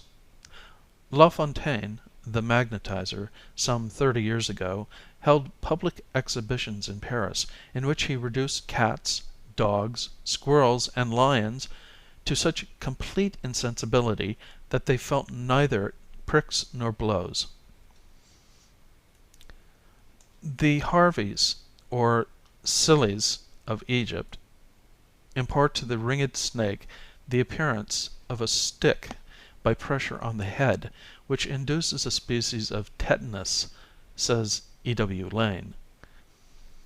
The following description of serpent charming by the Assouans of the province of Sousse, Morocco, will be of interest. The principal charmer began by whirling with astonishing rapidity in a kind of frenzied dance around the wicker basket that contained the serpents, which were covered by a goatskin. Suddenly he stopped, plunged his naked arm into the basket, and drew out a cobra di capello, or else a hage, a fearful reptile which is able to swell its head by spreading out the scales which cover it, and which is thought to be Cleopatra's asp, the serpent of Egypt. In Morocco it is known as the busca. The charmer folded and unfolded the greenish-black viper as if it were a piece of muslin. He rolled it like a turban round his head, and continued his dance while the serpent maintained its position, and seemed to follow every movement and wish of the dancer. The busca was then placed on the ground, and raising itself straight on end, in the attitude it assumes on desert roads to attract travelers, began to sway from right to left, following the rhythm of the music. The Asua, whirling more and more rapidly in constantly narrowing circles, plunged his hand once more into the basket and pulled out two of the most venomous reptiles of the desert of Sus, serpents thicker than a man's arm, 2 or 3 feet long, whose shining scales are spotted black or yellow, and whose bite sends, as it were, a burning fire through the veins. This reptile is probably the Taurida dipsas of antiquity. Europeans now call it the lepha. The two lephas, more vigorous and less docile than the busca, lay half curled up, their heads on one side, ready to dart forward, and followed with glittering eyes the movement of the dancer. Hindu charmers are still more wonderful. They juggle with a dozen different species of reptiles at the same time, making them come and go, leap, dance, and lie down at the sound of the charmer's whistle, like the gentlest of tame animals. These serpents have never been known to bite their charmers. It is well known that some animals, like the opossum, feign death when caught. Whether this is to be compared to hypnotism is doubtful. Other animals, called hibernating, sleep for months with no other food than their fat, but this, again, can hardly be called hypnotism. End of Section 13. Section 14 of Complete Hypnotism, Mesmerism, Mind Reading and Spiritualism. Complete Hypnotism, Mesmerism, Mind Reading and Spiritualism by A. Alpheus. Chapter 11. A Scientific Explanation of Hypnotism. Dr. Hart's Theory. In the introduction to this book, the reader will find a summary of the theories of hypnotism. There is no doubt that hypnotism is a complex state which cannot be explained in an offhand way in a sentence or two. There are, however, certain aspects of hypnotism which we may suppose sufficiently explained by certain scientific writers on the subject. First, what is the character of the delusions apparently created in the mind of a person in the hypnotic condition by a simple word-of-mouth statement, as when a physician says, "Now I am going to cut your leg off, but it will not hurt you in the least," and the patient suffers nothing? In answer to this question, Professor William James of Harvard College, one of the leading authorities on the scientific aspects of physical phenomena in this country, reports the following experiments. Make a stroke on a paper or blackboard, and tell the subject it is not there, and he will see nothing but the clean paper or board. Next, he not looking, surround the original stroke with other strokes exactly like it, and ask him what he sees. He will point out, one by one, the new strokes, and omit the original one every time, no matter how numerous the next strokes may be, or in what order they are arranged. Similarly, if the original single line, to which he is blind, be doubled by a prism of 16 degrees placed before one of his eyes, both being kept open, he will say that he now sees one stroke, and point in the direction in which lies the image seen through the prism. Another experiment proves that he must see it in order to ignore it. Make a red cross, invisible to the hypnotic subject, on a sheet of white paper, and yet cause him to look fixedly at a dot on the paper on or near the red cross. He will, on transferring his eye to the blank sheet, see a bluish-green after-image of the cross. This proves that it has impressed his sensibility. He has felt but not perceived it. He had actually ignored it, refused to recognize it, as it were. Dr. Ernest Hart, an English writer, in an article in the British Medical Journal, gives a general explanation of the phenomena of hypnotism which we may accept as true so far as it goes, but which is evidently incomplete. He seems to minimize personal influence too much, that personal influence which we all exert at various times, and which he ignores, not because he would deny it, but because he fears lending countenance to the magnetic fluid and other similar theories. Says he, "We have arrived at the point at which it will be plain that the condition produced in these cases, and known under a varied jargon, invented either to conceal ignorance, to express hypotheses, or to mask the design of impressing the imagination and possibly prey upon the pockets of a credulous and wonder-loving public, such names as mesmeric condition, magnetic sleep, clairvoyance, electrobiology, animal magnetism, faith trance, and many other aliases, such a condition, I say, is always subjective. It is independent of passes or gestures. It has no relation to any fluid emanating from the operator. It has no relation to his will, or to any influence which he exercises upon inanimate objects. Distance does not affect it, nor proximity, nor the intervention of any conductors or non-conductors, whether silk or glass or stone, or even a brick wall. We can transmit the order to sleep by telephone or by telegraph. We can practically get the same results while eliminating even the operator, if we can contrive to influence the imagination, or to affect the physical condition of the subject by any one of a great number of contrivances. What does all this mean? I will refer to one or two facts in relation to the structure and function of the brain, and show one or two simple experiments of very ancient parentage and date, which will, I think, help to an explanation. First, let us recall something of what we know of the anatomy and localization of function in the brain, and of the nature of ordinary sleep. The brain, as you know, is a complicated organ, made up internally of nerve masses, or ganglia, of which the central and underlying masses are connected with the automatic functions and involuntary actions of the body, such as the action of the heart, lungs, stomach, bowels, etc., while the investing surface shows a system of complicated convolutions rich in grey matter, thickly sown with microscopic cells, in which the nerve ends terminate. At the base of the brain is a complete circle of arteries, from which spring great numbers of small arterial vessels, carrying a profuse blood supply throughout the whole mass, and capable of contraction in small tracts, so that small areas of the brain may, at any given moment, become bloodless, while other parts of the brain may simultaneously become highly congested. Now if the brain or any part of it be deprived of the circulation of blood through it, or be rendered partially bloodless, or if it be excessively congested and overloaded with blood, or if it be subjected to local pressure, the part of the brain so acted upon ceases to be capable of exercising its functions. The regularity of the action of the brain, and the sanity and completeness of the thought, which is one of the functions of its activity, depend upon the healthy regularity of the quantity of blood passing through all its parts, and upon the healthy quality of the blood so circulating. If we press upon the carotid arteries which pass up through the neck to form the arterial circle of Willis, at the base of the brain, within the skull, of which I have already spoken, and which supplies the brain with blood, we quickly, as everyone knows, produce insensibility.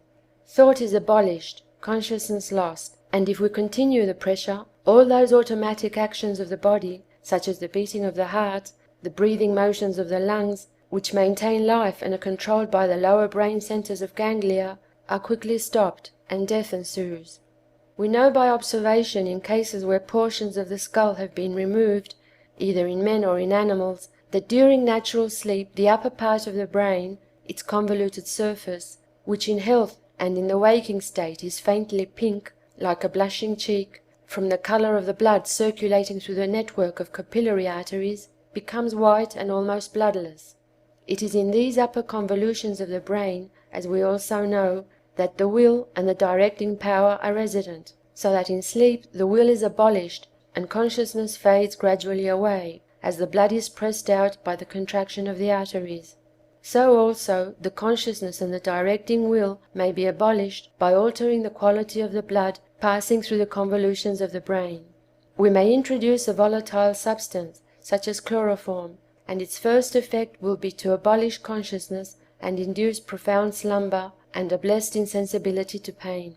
The like effects will follow more slowly upon the absorption of a drug, such as opium, or we may induce hallucinations by introducing into the blood other toxic substances, such as Indian hemp or stramonium. We are not conscious of the mechanism producing the arterial contraction and the bloodlessness of those convolutions related to natural sleep, but we are not altogether without control over them. We can, we know, help to compose ourselves to sleep, as we say in ordinary language. We retire into a darkened room, we relieve ourselves from the stimulus of the special senses, we free ourselves from the influence of noises, of strong light, of powerful colors, or of tactile impressions. We lie down and endeavor to soothe brain activity by driving away disturbing thoughts, or as people sometimes say, try to think of nothing, and happily we generally succeed more or less well. Some people possess an even more marked control over this mechanism of sleep. I can generally succeed in putting myself to sleep at any hour of the day, either in the library chair or in the brougham. This is, so to speak, a process of self-hypnotization, and I have often practiced it when going from house to house, when in the midst of a busy practice, and I sometimes have amused my friends and family by exercising this faculty, which I do not think it very difficult to acquire. We also know that many persons can wake at a fixed hour in the morning by setting their minds upon it just before going to sleep.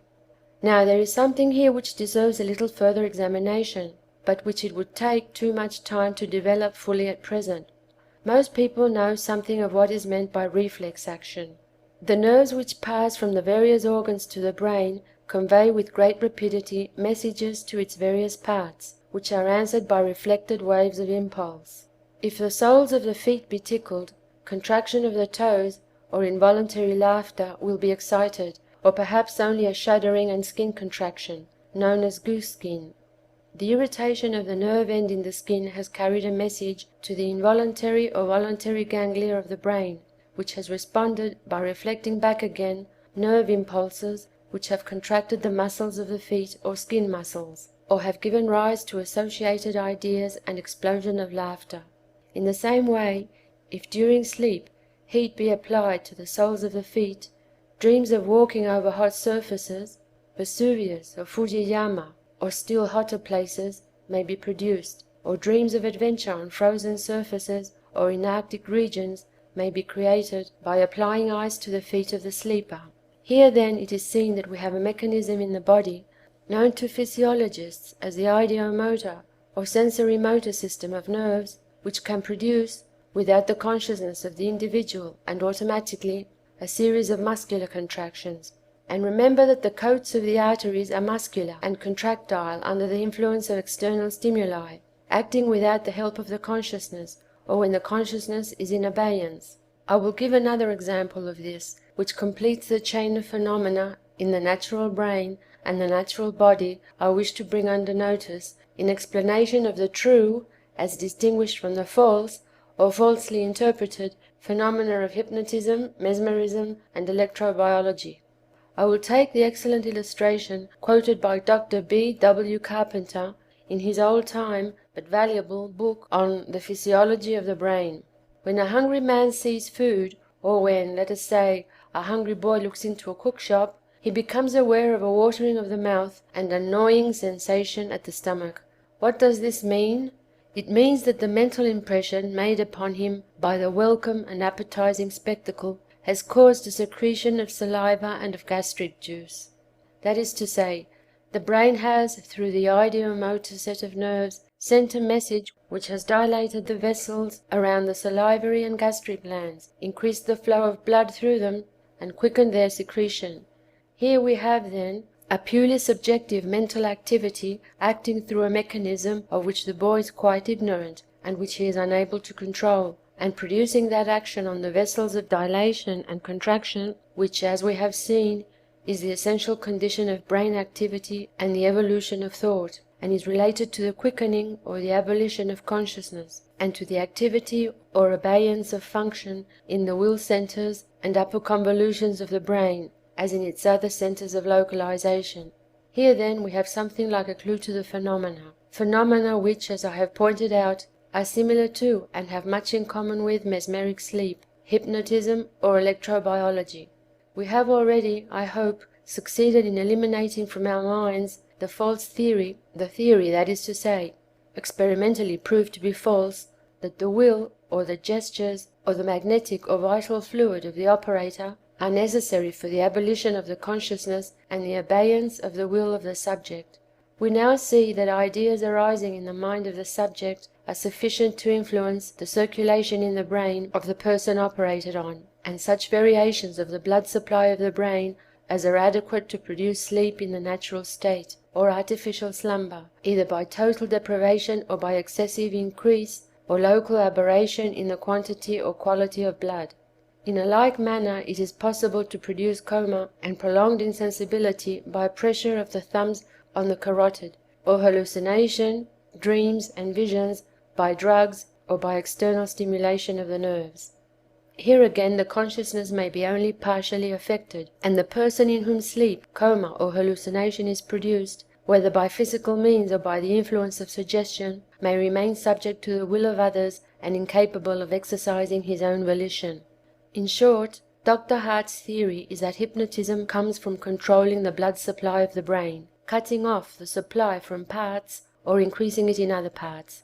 This theory is borne out by the well-known fact that some persons can blush or turn pale at will, that some people always blush on the mention of certain things or calling up certain ideas. Certain other ideas will make them turn pale. Now, if certain parts of the brain are made to blush or turn pale, there is no doubt that hypnotism will follow, since blushing and turning pale are known to be due to the opening and closing of the blood vessels. We may say that the subject is induced by some means to shut the blood out of certain portions of the brain, and keep it out until he is told to let it in again. End of section 14.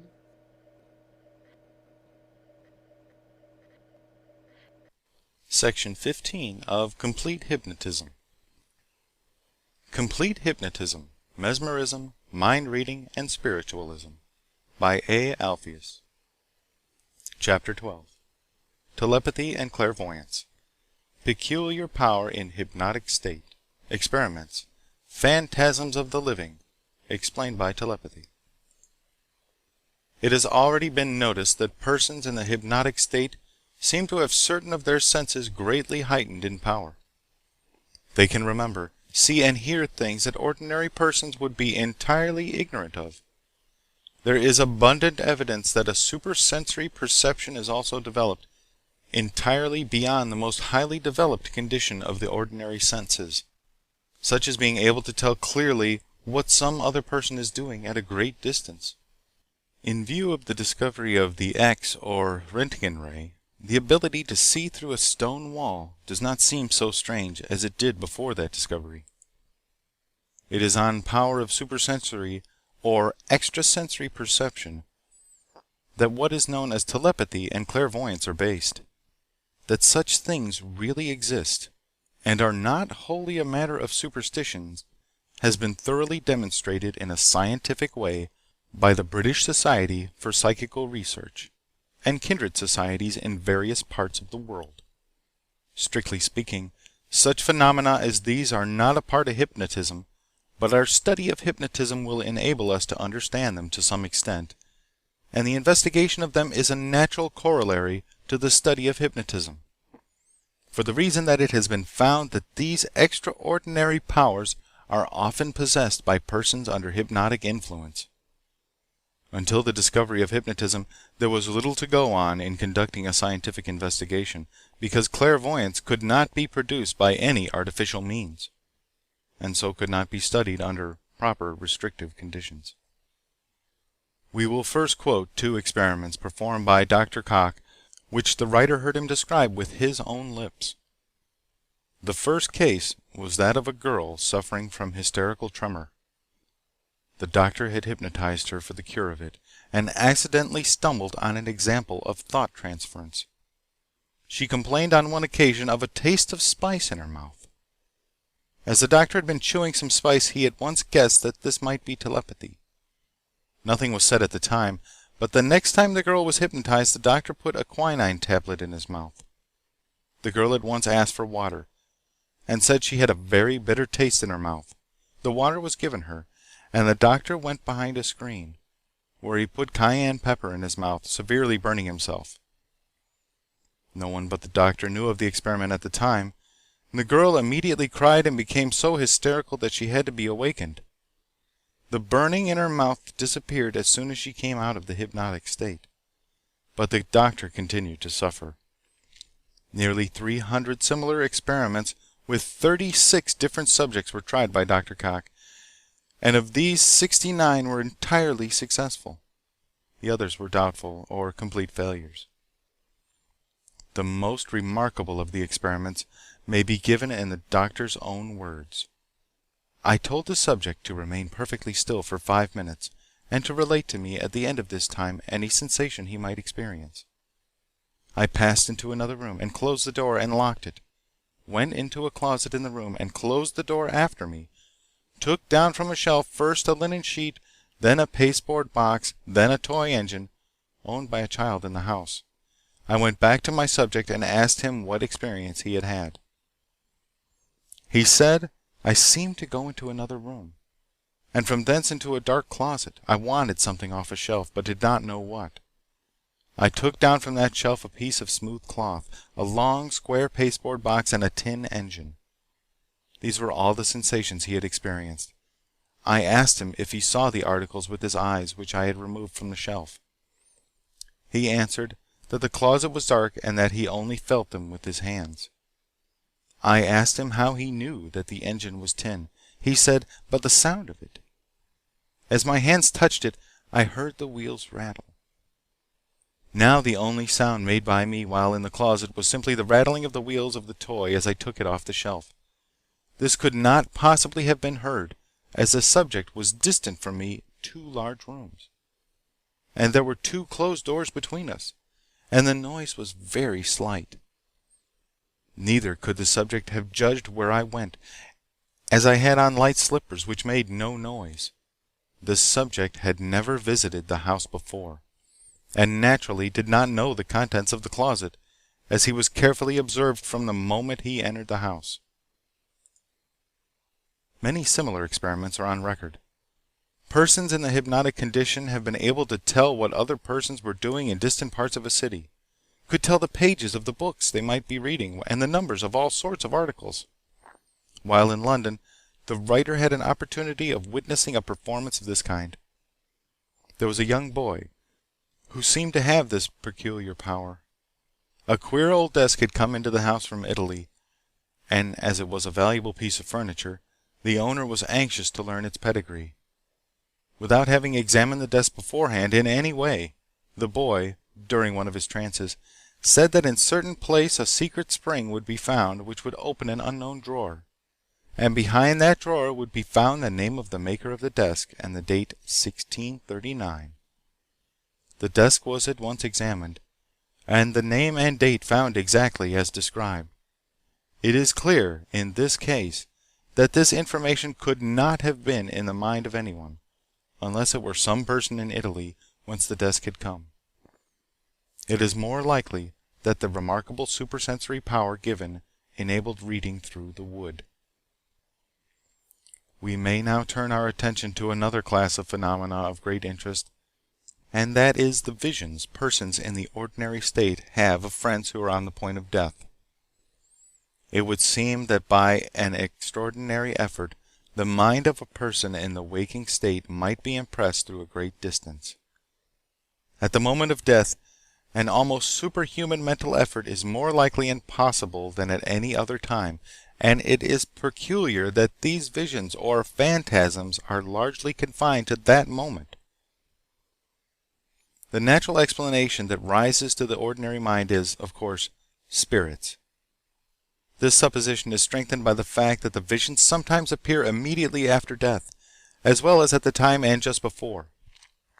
This may be explained, however, on the theory that the ordinary mind is not easily impressed, and when unconsciously impressed, some time may elapse before the impression becomes perceptible to the conscious mind, just as in passing by on a swift train we may see something, but not realize that we have seen it till some time afterward, when we remember what we have unconsciously observed. The British Society for Psychical Research has compiled 2 large volumes of carefully authenticated cases, which are published under the title Phantasms of the Living. We quote 1 or 2 interesting cases. A Miss L. sends the following report.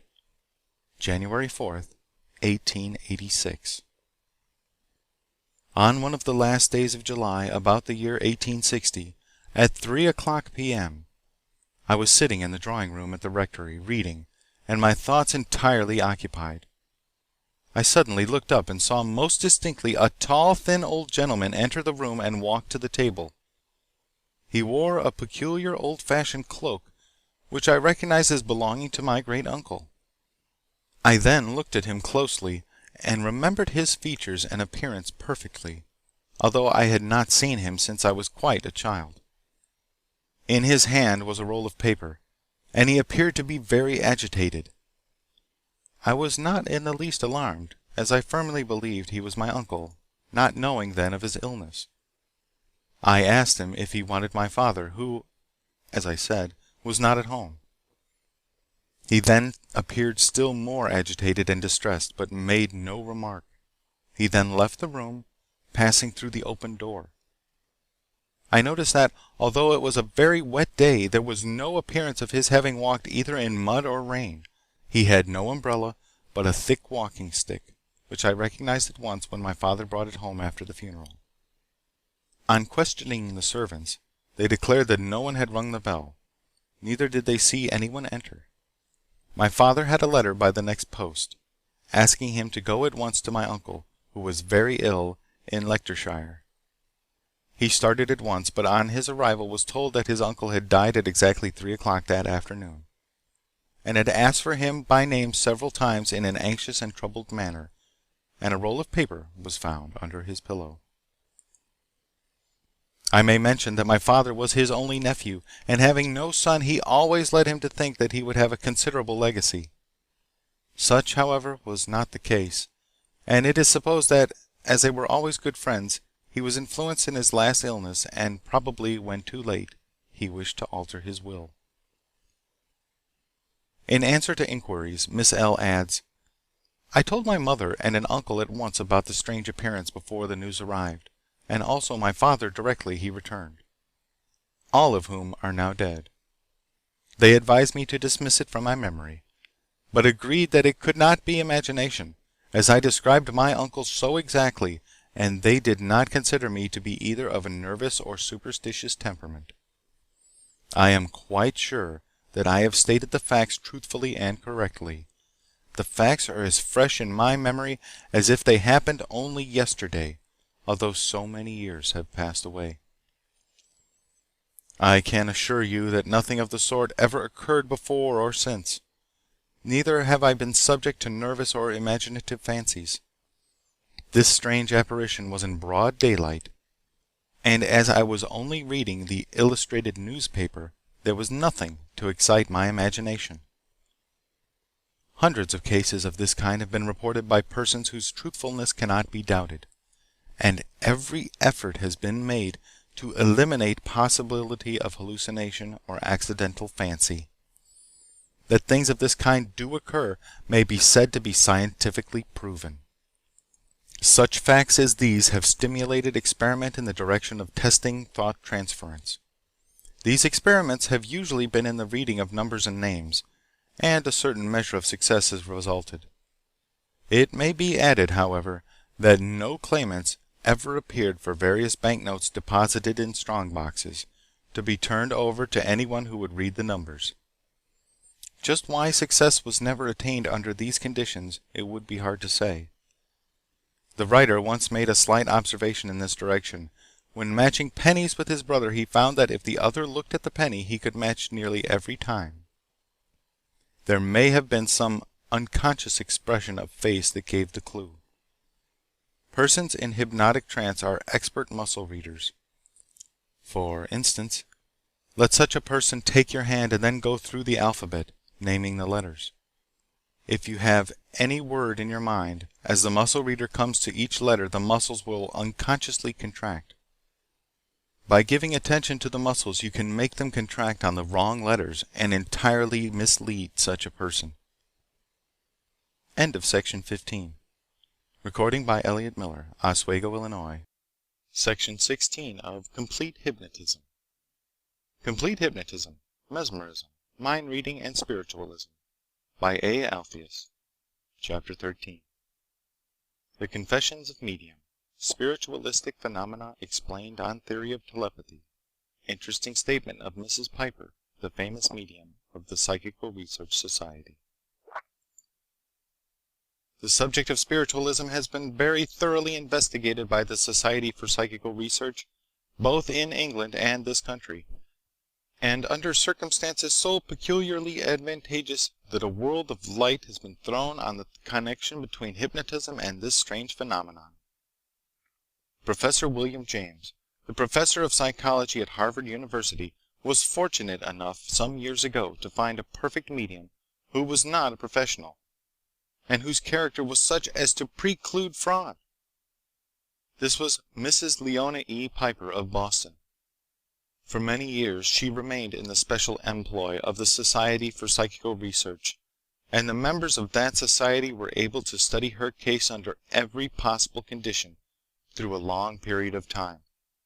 Not long ago, she resolved to give up her engagement and made a public statement over her own signature which is full of interest.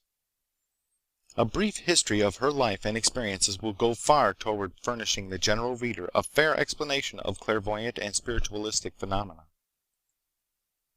Mrs. Piper was the wife of a modest tailor, and lived on Pinckney Street, back of Beacon Hill. She was married in 1881, and it was not until May 16, 1884, that her first child was born. A little more than a month later, on June 29th, she had her first trance experience.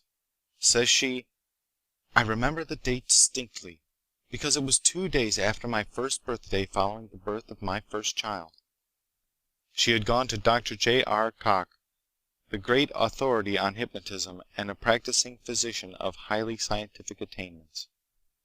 During the interview, says Mrs. Piper, "I was partially unconscious for a few minutes. On the following Sunday I went into a trance." She appears to have slipped into it unconsciously. She surprised her friends by saying some very odd things, none of which she remembered when she came to herself. Not long after she did it again. A neighbor, the wife of a merchant, when she heard the things that had been said, assured Mrs. Piper that it must be messages from the spirit world. The atmosphere in Boston was full of talk of that kind, and it was not hard for people to believe that a real medium of spirit communication had been found. The merchant's wife wanted a sitting, and Mrs. Piper arranged one, for which she received her first $1. She had discovered that she could go into trances by an effort of her own will. She would sit down at a table, with her sitter opposite, and leaning her head on a pillow, go off into the trance after a few minutes of silence. There was a clock behind her. She gave her sitters an hour, sometimes 2 hours, and they wondered how she knew when an hour had expired. At any rate, when that time came around, she awoke. In describing her experiences, she has said, "At first, when I sat in my chair and leaned my head back and went into the trance state, the action was attended by something of a struggle. I always felt as if I were undergoing an anesthetic. But of late years I have slipped easily into the condition, leaning the head forward. On coming out of it I felt stupid and dazed. At first I said disconnected things. It was all a gibberish, nothing but gibberish. Then I began to speak some broken French phrases. I had studied French 2 years, but did not speak it well." Once she had an Italian for a sitter, who could speak no English and ask questions in Italian. Mrs. Piper could speak no Italian. Indeed, did not understand a word of it, except in her trance state, but she had no trouble in understanding her sitter. After a while, her automatic utterance announced the personality of a certain Dr. Finuit, who was said to have been a noted French physician who had died long before. His spirit controlled her for a number of years. After some time Dr. Finuit was succeeded by one Pelham, and finally by Imperator and Rector. As the birth of her second child approached, Mrs. Piper gave up what she considered a form of hysteria. But after the birth of the child, the sittings, paid for at $1 each, began again. Dr. Hodgson, of the London Society for Psychical Research, saw her at the house of Professor James, and he became so interested in her case that he decided to take her to London to be studied. She spent nearly a year abroad, and after her return the American branch of the Society for Psychical Research was formed, and for a long time Mrs. Piper received a salary to sit exclusively for the society. Their records and reports are full of the things she said and did. Every one who investigated Mrs. Piper had to admit that her case was full of mystery. But if one reads the reports through from beginning to end, one cannot help feeling that her spirit messages are filled with nonsense, at least of triviality. Here is a specimen, and a fair specimen too, of the kind of communication Pelham gave. He wrote out the message. It referred to a certain famous man known in the reports as Mr. Mart. Pelham is reported to have written by Mrs. Piper's hand that he, Mr. Mart, with his keen brain and marvelous perception will be interested, I know. He was a very dear friend of X. I was exceedingly fond of him. Comical weather interests both he and I, me, him, I know it all. Don't you see I correct these? Well, I am not less intelligent now, but there are many difficulties. I am far clearer on all points than I was shut up in the prison body. Prisoning, or imprisoned, you ought to say. No, I don't mean to get it that way. See here, H, don't view me with a critic's eye, but pass my imperfections by.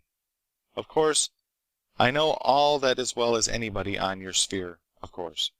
Well, I think so. I tell you, old fellow, it don't do to pick all these little errors too much when they amount to nothing in one way. You have light enough and brain enough, I know, to understand my explanations of being shut up in this body, dreaming as it were, and trying to help on science.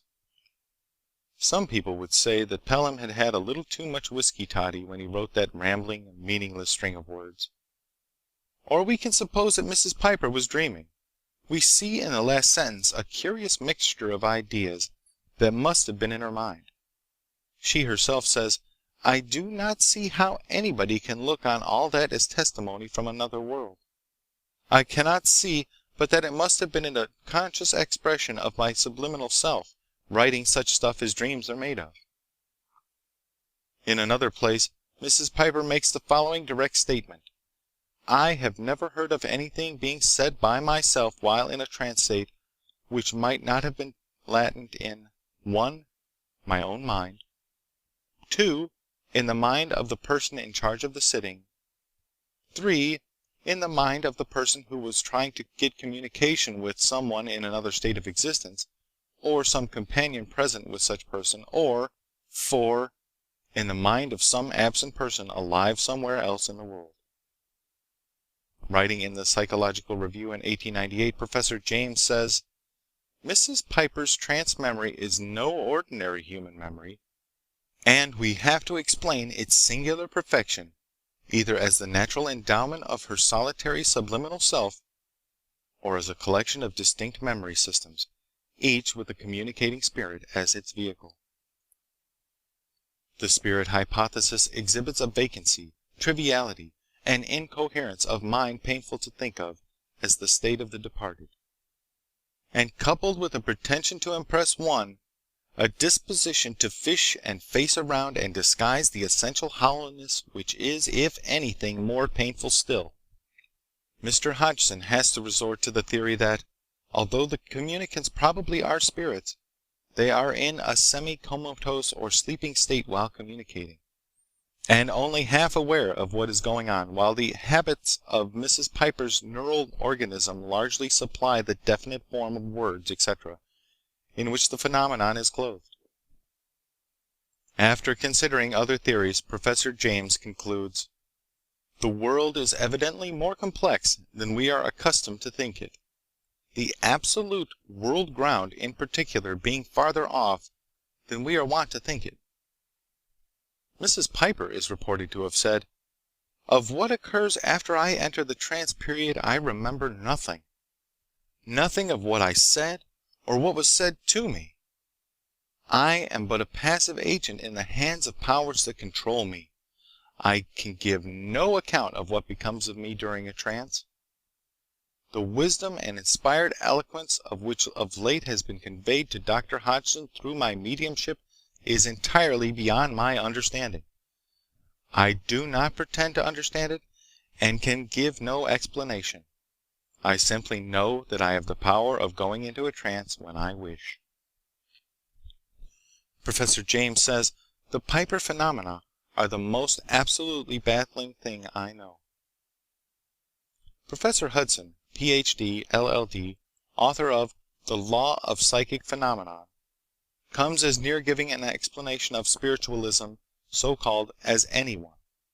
He begins by saying, all things considered, Mrs. Piper is probably the best psychic now before the public for the scientific investigation of spiritualism, and it must be admitted that if her alleged communications from discarnate spirits cannot be traced to any other source, the claims of spiritism have been confirmed.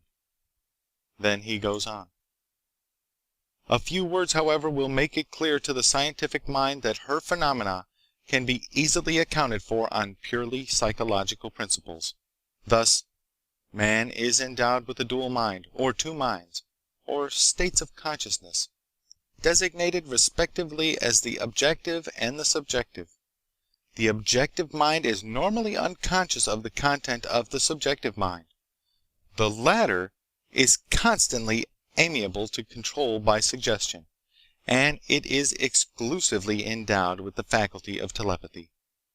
An entranced psychic is dominated exclusively by her subjective mind, and reason is in abeyance. Hence, she is controlled by suggestion, and, consequently, is compelled to believe herself to be a spirit, good or bad, if that suggestion is in any way imparted to her, and she automatically acts accordingly. She is in no sense responsible for the vagaries of a Finuit, for that eccentric personality is the creation of suggestion. But she is also in the condition which enables her to read the subjective minds of others. Hence, her supernormal knowledge of the affairs of her sitters. What he knows, or has ever known, consciously or unconsciously, subjective memory being perfect, is easily within her reach. Thus far, no intelligent psychical researcher will gainsay what I have said, but it sometimes happens that the psychic obtains information that neither she nor the sitter could ever have consciously possessed. Does it necessarily follow that discarnate spirits gave her the information? Spiritists say yes, for this is the last ditch of spiritism. Psychologists declare that the telepathic explanation is as valid in the latter class of cases as it obviously is in the former. Thus, telepathy being a power of the subjective mind, messages may be conveyed from one to another at any time, neither of the parties being objectively conscious of the fact. It follows that a telepathist at any following seance with the recipient can reach the content of that message. If this argument is valid, and its validity is self-evident, it is impossible to imagine a case that may not thus be explained on psychological principles. Professor Hudson's argument will appeal to the ordinary reader as good. It may be simplified, however, thus. We may suppose that Mrs. Piper voluntarily hypnotizes herself. Perhaps she simply puts her conscious reason to sleep. In that condition, the rest of her mind is in an exalted state, and capable of telepathy and mind-reading, either of those near at hand or at a distance.